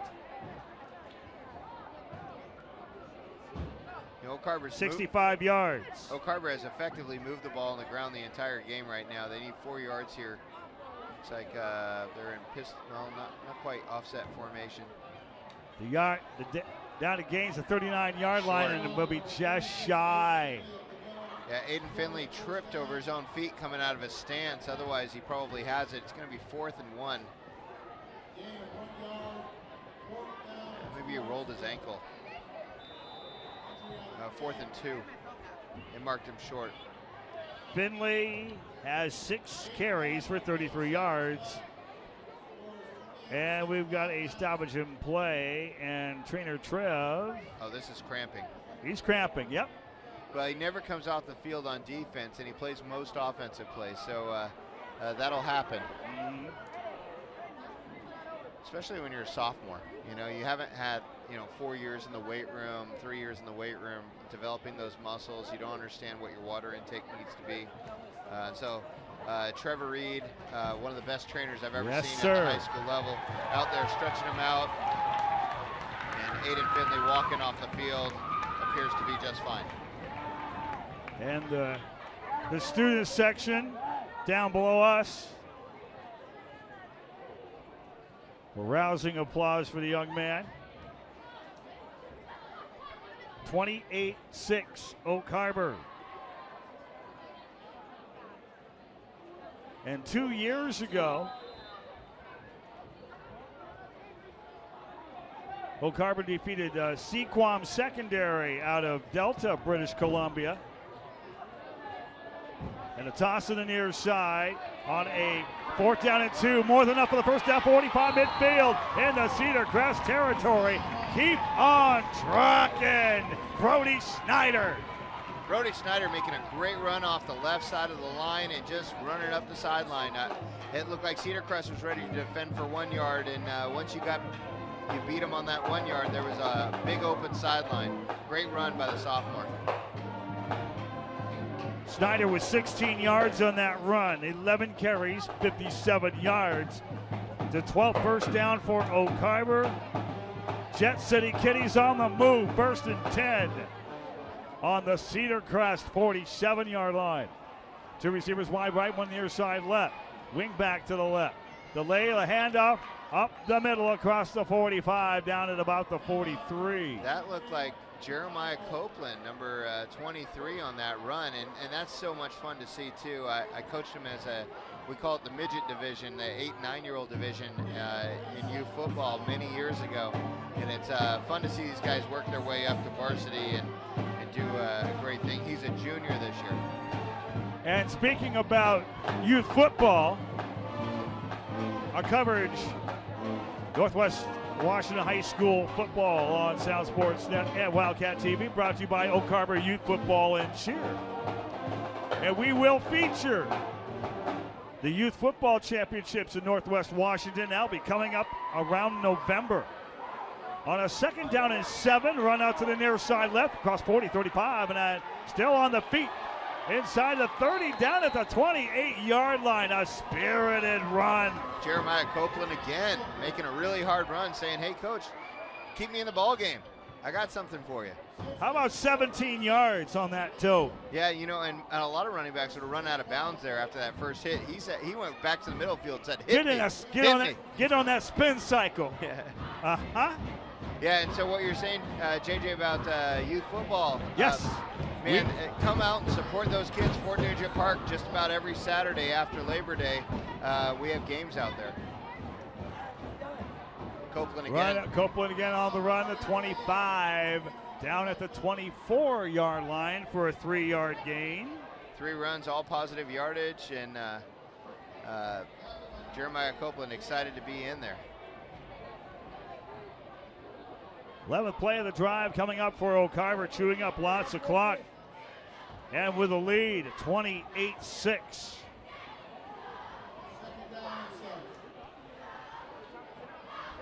Second down and 7 for Oak Harbor.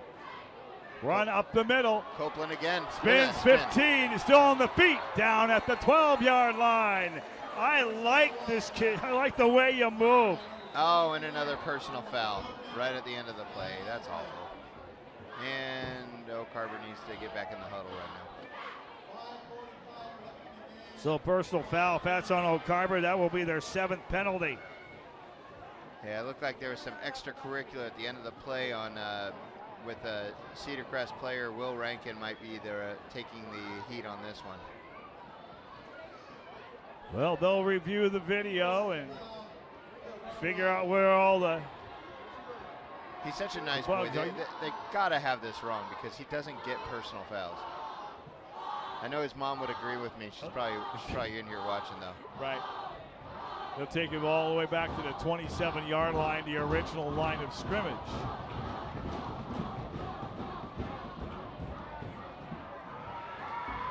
$75 yards in penalties tonight for Oak Harbor. They've got some stuff to work on, right? A little bit, yes. Early in the season. 2 receivers near side left, 1 far side right. Shift up the middle, a handoff, across the 25, down at the 24-yard line. Aiden Finley will make the dash. Yep, so that was first down. Even after all those penalties, they still had a first down. So it'll be 2nd down and about 7 yards to go. Yes, sir. Oak Harbor's just trying to eat clock right now. They want to be done with this game.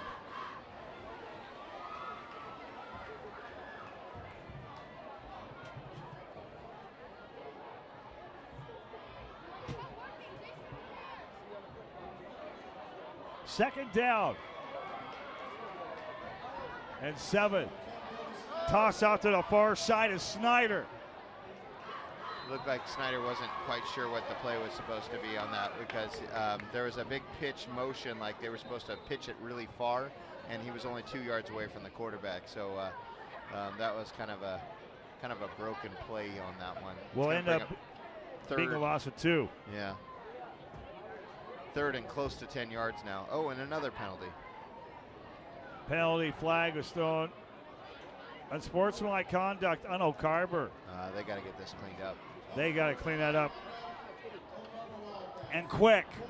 I think that's our 5th 15-yard penalty in this half. Actually 4th.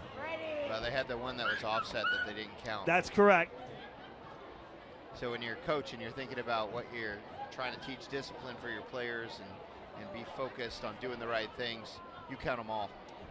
Back in the day. Uh-oh. Back in my day. That's like people, it's like ago. players that messed up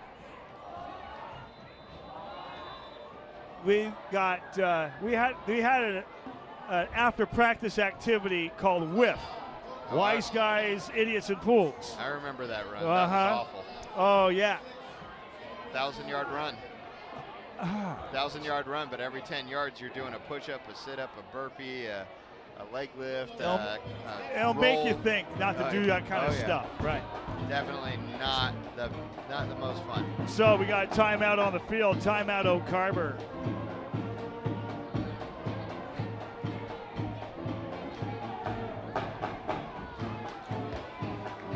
Oak Harbor with one timeout remaining. Cedar Crest has all three in pocket. It's like Coach Hughes was really getting after his guys to be disciplined in that huddle. Explain to them the importance of not shooting yourself in the foot, right? Because this drive was all the way down to the 10-yard line, and now we are sitting at the 42. Tonight's coverage of Northwest Washington High School football on Wildcat TV and Sound Sportsnet, proudly brought to you by the Oak Harbor Chamber of Commerce. Find out why membership matters. Log on to oakharborchamber.com and by Whidbey Weekly, Whidbey Island's only locally owned and operated newspaper, available absolutely free every Wednesday at hundreds of locations throughout Whidbey Island and beyond. Hey, you can also download your free digital version of the Whidbey Weekly. That's right, free. Go to WhidbeyWeekly.com. Oh, I like that paper. They talk about all the fun stuff. In and out of the hands, incomplete. Also, Whidbey Weekly and printing, with printing for all kinds of things. Everything from business cards, stationery for your business, organization. That was Tyus Harden. Binding, book binding, everything. So that was Tyus Harden on the attempt at the reception there. The ball was a little low. He had to go down to get it. It just didn't quite come up with it.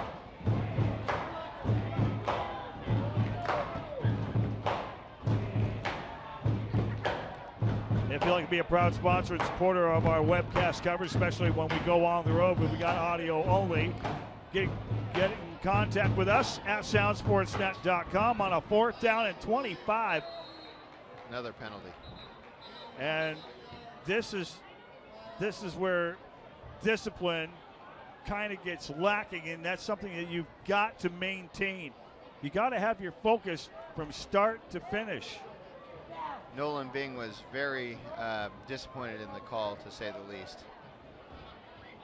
He didn't believe that he was holding. 4:42 left in the football game.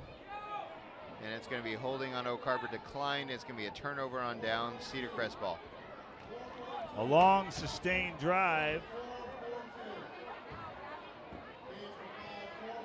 Goes for naught. 4:42 left here in regulation time. Oak Harbor 28, Cedar Crest 6. Now Cedar Crest again is playing an independent schedule, as is Bellingham, the newly named Bellingham High School. The Bayhawks still maintain the colors of red, black, and white, but Bellingham High School now called the Bayhawks. 1st and 10, Cedar Crest on their own 35-yard line. Quarterback is Caleb Marr. Have a back flanked on his left hip, triple receivers wide. And whistles blow, flags fly. Flag on the far side of the field, far sideline. Other games being played tonight. Linwood and Mariner at Frank Goddard Stadium. Glacier Peak and Snohomish at Veterans Memorial Stadium, in which Glacier Peak has dominated Snohomish 8 straight years. Mount Lake Terrace at Redmond Stadium against the Mustangs. So the false start, 5-yard penalty. 8 penalties, 60 yards. 1st and 15. 2 receivers near side right, 2 far side left. Fumble. Loose football, fumble. Scramble for the pig. I think Oak Harbor may have it. I think we do. We wait. We do. No. It is O'Carver. O'Carver ball. O'Carver gets the fumble recovery. Third turnover for Cedar Crest.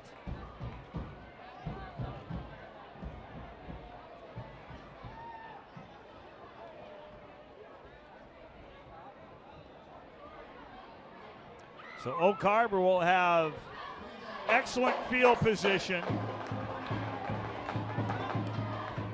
Over 3 minutes remaining here in the ball game. O'Carver 28, Cedar Crest 6.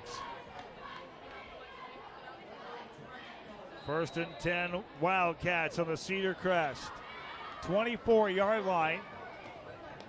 Good run.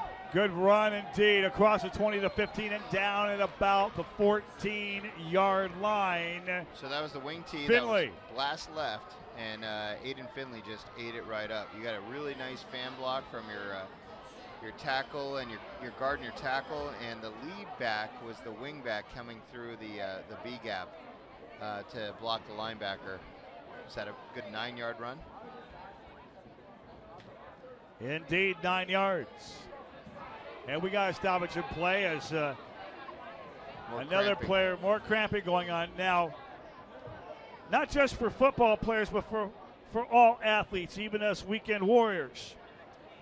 Instead of drinking water, plain H2O, drink coconut water. Oh, I thought you were going to say beer. Good idea. Coconut water, huh? Coconut water, absolutely. Gives you some natural sugar and some electrolytes. Is that what you're saying? Yes, it does, and it helps avoid cramping. I learned that long ago from some island friends from Guam and Hawaii.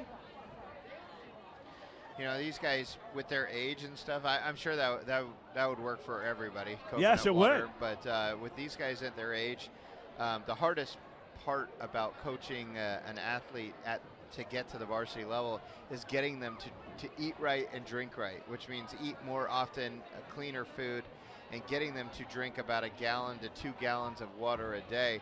And they can't just do it on game day. They got to do it the week leading up to it. You got to hydrate way in advance. Absolutely. Because you don't want to be waterlogged the night before. You got to build it up.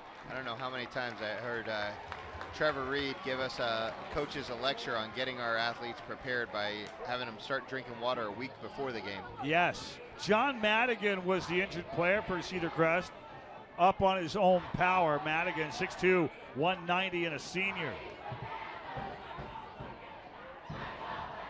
You know, Cedar Crest kids haven't stopped playing hard. You know, they're trying really hard. They're doing the right things.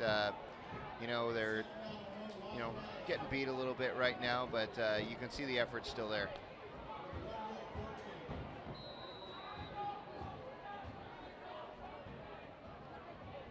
Blast right to Aiden Finley. First down. Will end up to the 12-yard line for a 2-yard gain. It's going to set him 1st and 10 on the 12.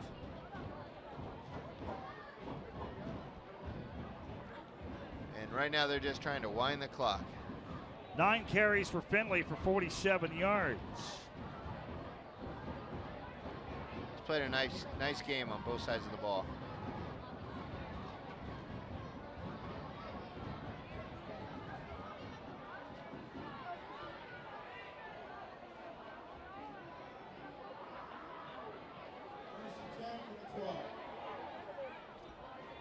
They're bringing the house. And right up the middle, cross the 10, down at about the 8-yard line. Is that QB keeper? Is that Kaido? Sure was. Yes, sir. Yep. So what he saw was 2 guys blitzing the B and the C gap on the left side, and he went right into the A gap, hoping to run right by them all, and got himself a good 4 or 5 yards on that nice little QB audible. Smart play by senior quarterback. He did come up limping a little though. 5 carries for White, 29 yards. He's played an all-around great game. Yeah, yes. We're in the Wildcat. You see this? Mm-hmm. Or is that Cash? Or is that Connor Cash playing quarterback? Who is that? Number 8. 2 receivers near side left, 1 far side right. Parker Anderson. Anderson is shotgun formation with a back flank to his right hip. He's a sophomore. Whistle blows, flag 5, play is dead. And it'll be on O'Carver. And that give was to Aaron Contreras de los Santos.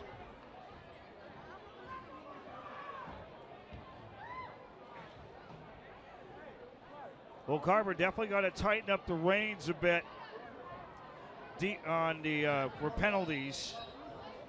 9 penalties, 95 yards. Again, 4 of those major penalties. That's something they have to rid of that quickly before they get into Wesco 3A North play. That starts next Friday against Arlington on the road. They're lucky they didn't get another one. Our right guard jumped on that Contreras de los Santos. First time we call that young man's name. Sophomore, 5'8", 146 pounds. Aaron Contreras de los Santos. Whole lot of sophomores participating and contributing tonight. Bodes well for the program. Got Parker Anderson still out there under quarterback. It looks like Kida White's night is done. 2 minutes to go in the game.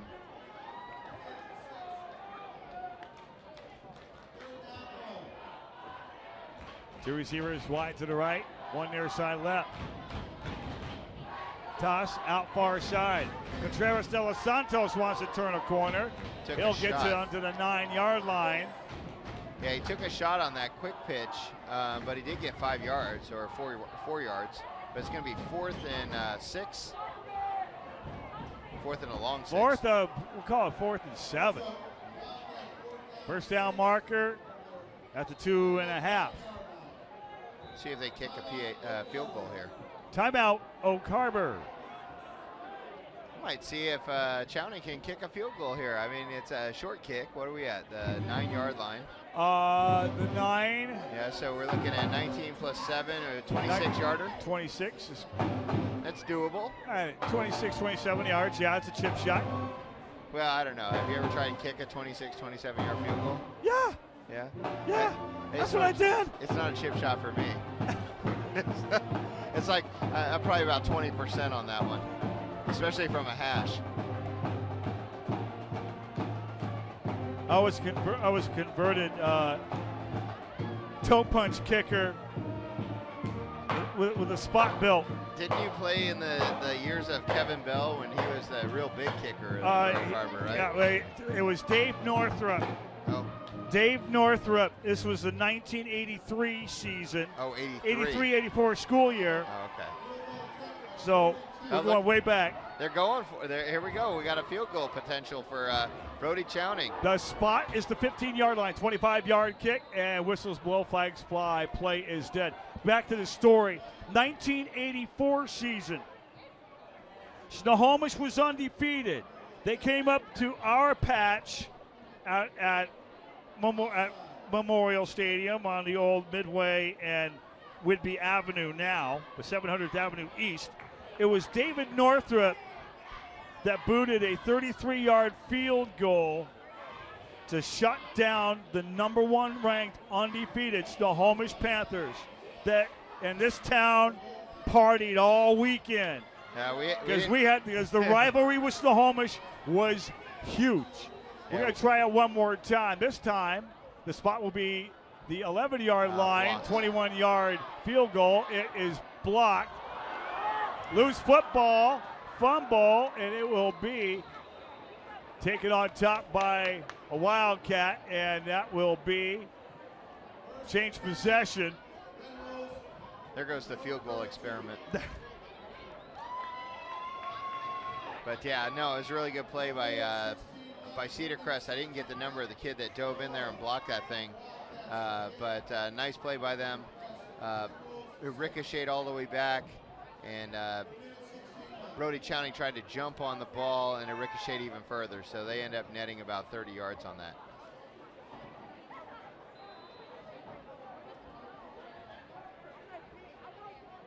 O'Carver 28, Cedar Crest 6.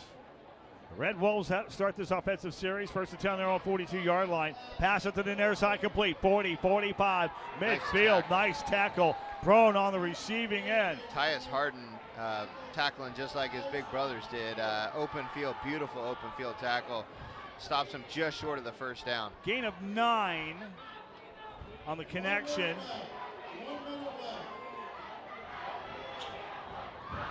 .166 yards in passing tonight from Mayer. And for Prone, that's his second reception for 34 yards. Pass near side, receive, pass complete. Prone across 45 to 40. Yeah, that's a jail screen from Cedar Crest, and they ended up turning it around for about 12, 13 yards. 31 seconds to go in the game, and it's first and 10 Cedar Crest on the Oak Harbor 40-yard line. 3 receptions, 45 yards for Prone. Pass up, it's caught. Slips through a tackler, slips through 2, 15, 10, and stopped at the 4-yard line. On the receiving end, Connor Harridan, 5'11", 145, and a sophomore. Marked him at the 5. It's going to be first and goal with and a timeout. Timeout Cedar Crest. Cedar Crest. And they have 1 timeout remaining.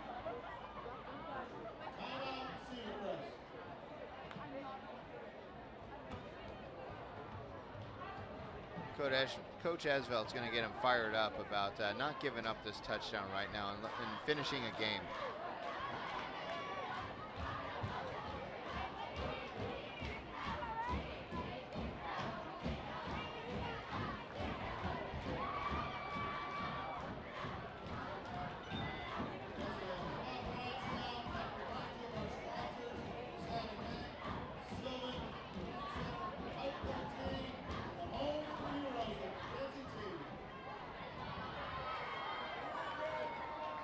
Cedar Crest has time for a couple of plays here, depending on how they use their timeouts.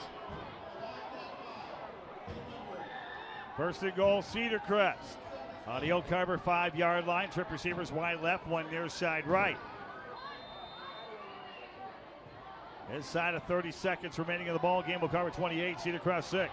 Oak Harbor blitz both B gaps. Mayer, air outside, overshoots his intended receiver. Incomplete. Pass intended for Timmy Ojeda Silva.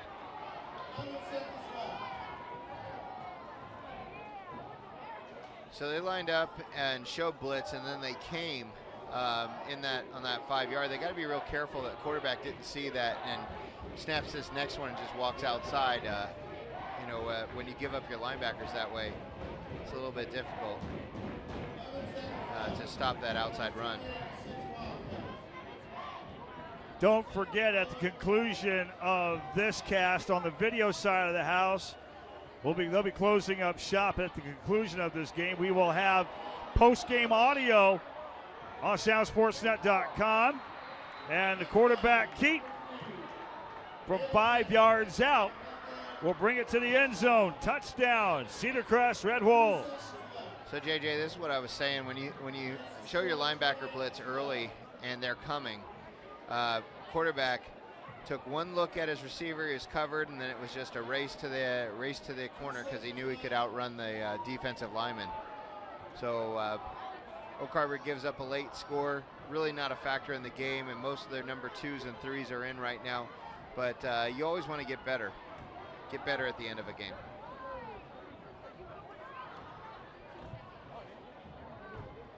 What are we, 28-12 now? We are at 28-12. That is correct. Point after touchdown coming up. Looks like they're going to go for it. No kicker out there, no placeholder, no place tee. So they're going for a 2 right now.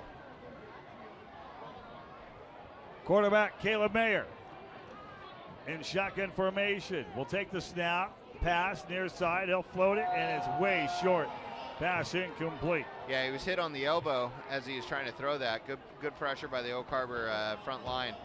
And so it looks like that's going to be the final score here. There's 2 seconds left in the game.